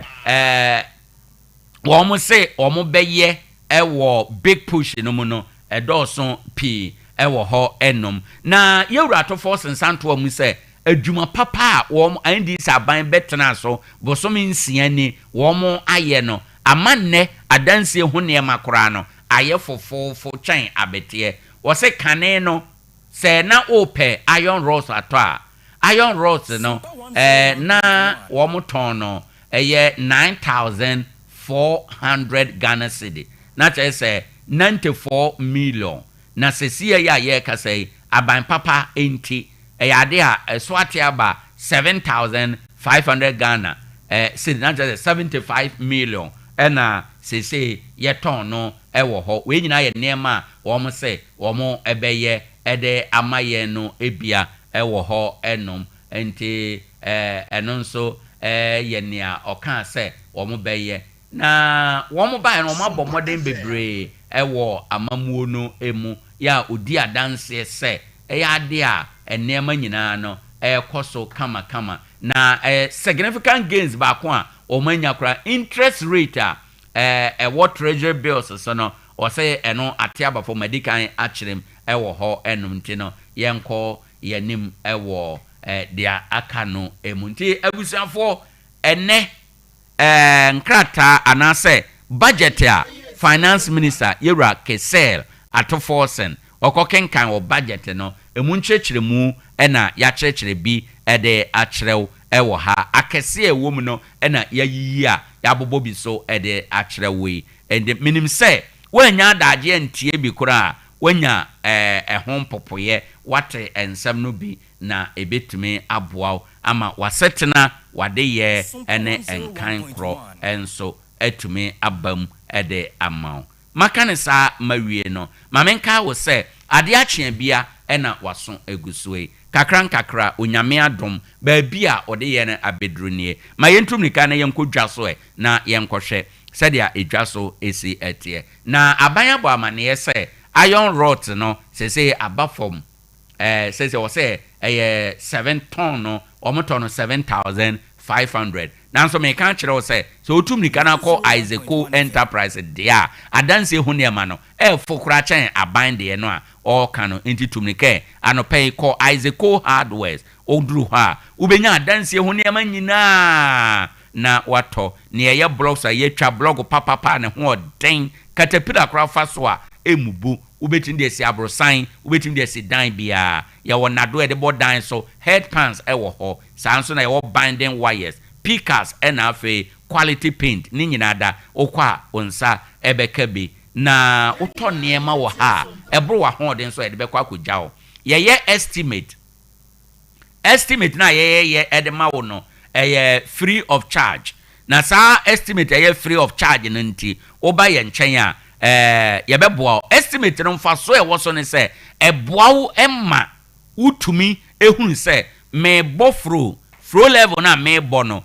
mehia sei me toso mehia sei me madu lentil mehia sei ma ho han wo dabi abekodan ho no wonsa so nea okwakoye ewo ho enom obetimi afre wo ma na se wahwehwe wonchi akwan wo Ike City Abosu Road oben Akowia Hotel 0244 1153 ana 0550 251 600 wone wo mu entua na mo a ebetumi aboa wo afei mayenka bio se Starlink internet services no edaso a ewudwa eso internet papa abusuafo me subi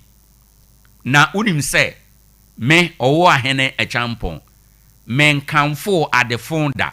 ade bia enye papa me nkamfo me mfa medin enkobata ho enema papa nko a ena me de medin ebata ho metime dia dance se Starlink internet services no internet papa freyen na yemeye bi emfa mawo Wom number ni 0500 050 853 0500 050 853 ensupa ede tisa onum nsu a na wanum ensupa enye nsuo bia keke ena eose onum efise ensuo egu ahodo ebi oho onum a ebema oyafun yade na onum oma oyafunu ensu bone enum a ebebo twene ama wasa o te hwa be na oyafunu ageso kuruduru na wo pe ba bi afa na wako baabi so mesraw ensu papa ewodwa so say ye ka ho asem eno ene Freedom Arc natural mineral water baabi a ye nsuo no ehote krogen ya sone nsuo no so ena ya ye ne kama ye de agu eniema mu mesraw eyema ofie wayi ase o party ase hotel and restaurant for offices ahodo monfa Freedom Arc natural mineral water enye munsuo na munnu mo ho da biarada anigi sam ne sesie ya meka sei ka no kra wokrom ofre ye na sesie ye de ensuo ebebrew ewo ho eno mesra ofre wo mo ewo 0244 534603 0247 61 5931 ofre wo mo pe wanya insupa enso we eye free enti fra wo mo sese a na GB free nanom ne free ebeboa ama bibia aye kama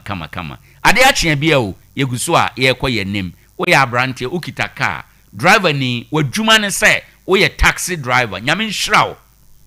mani jet driving ho sɛ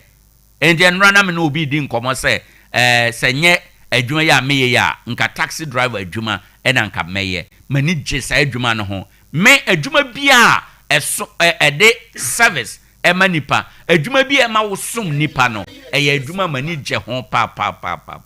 enti sɛ me nye adwuma we ya me ya ka adwuma pa ɛda makoma so a meye ɛyɛ taxi driver adwuma abusuafo ɛyɛ adwuma ni munyam wom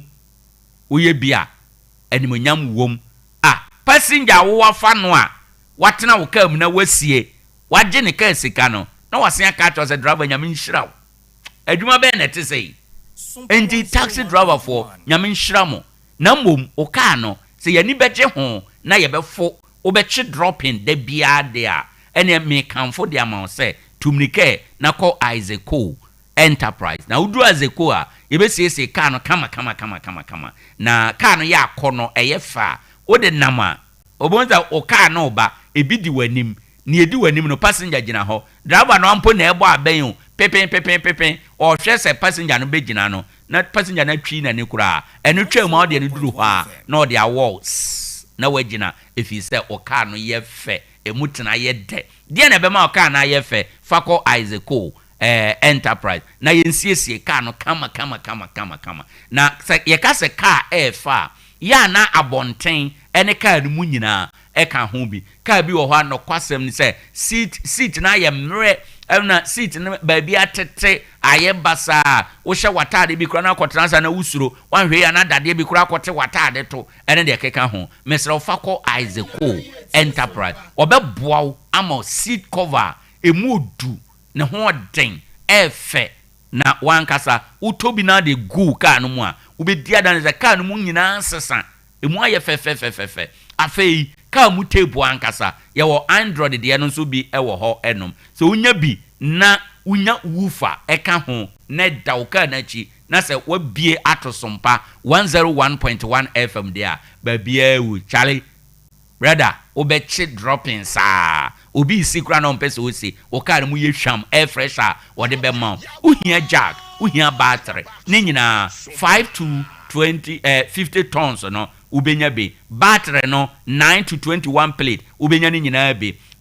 engine no nso e wo sa bo engine ho ban wadwuma no sa wo driver car no na wutwi endi siesie car no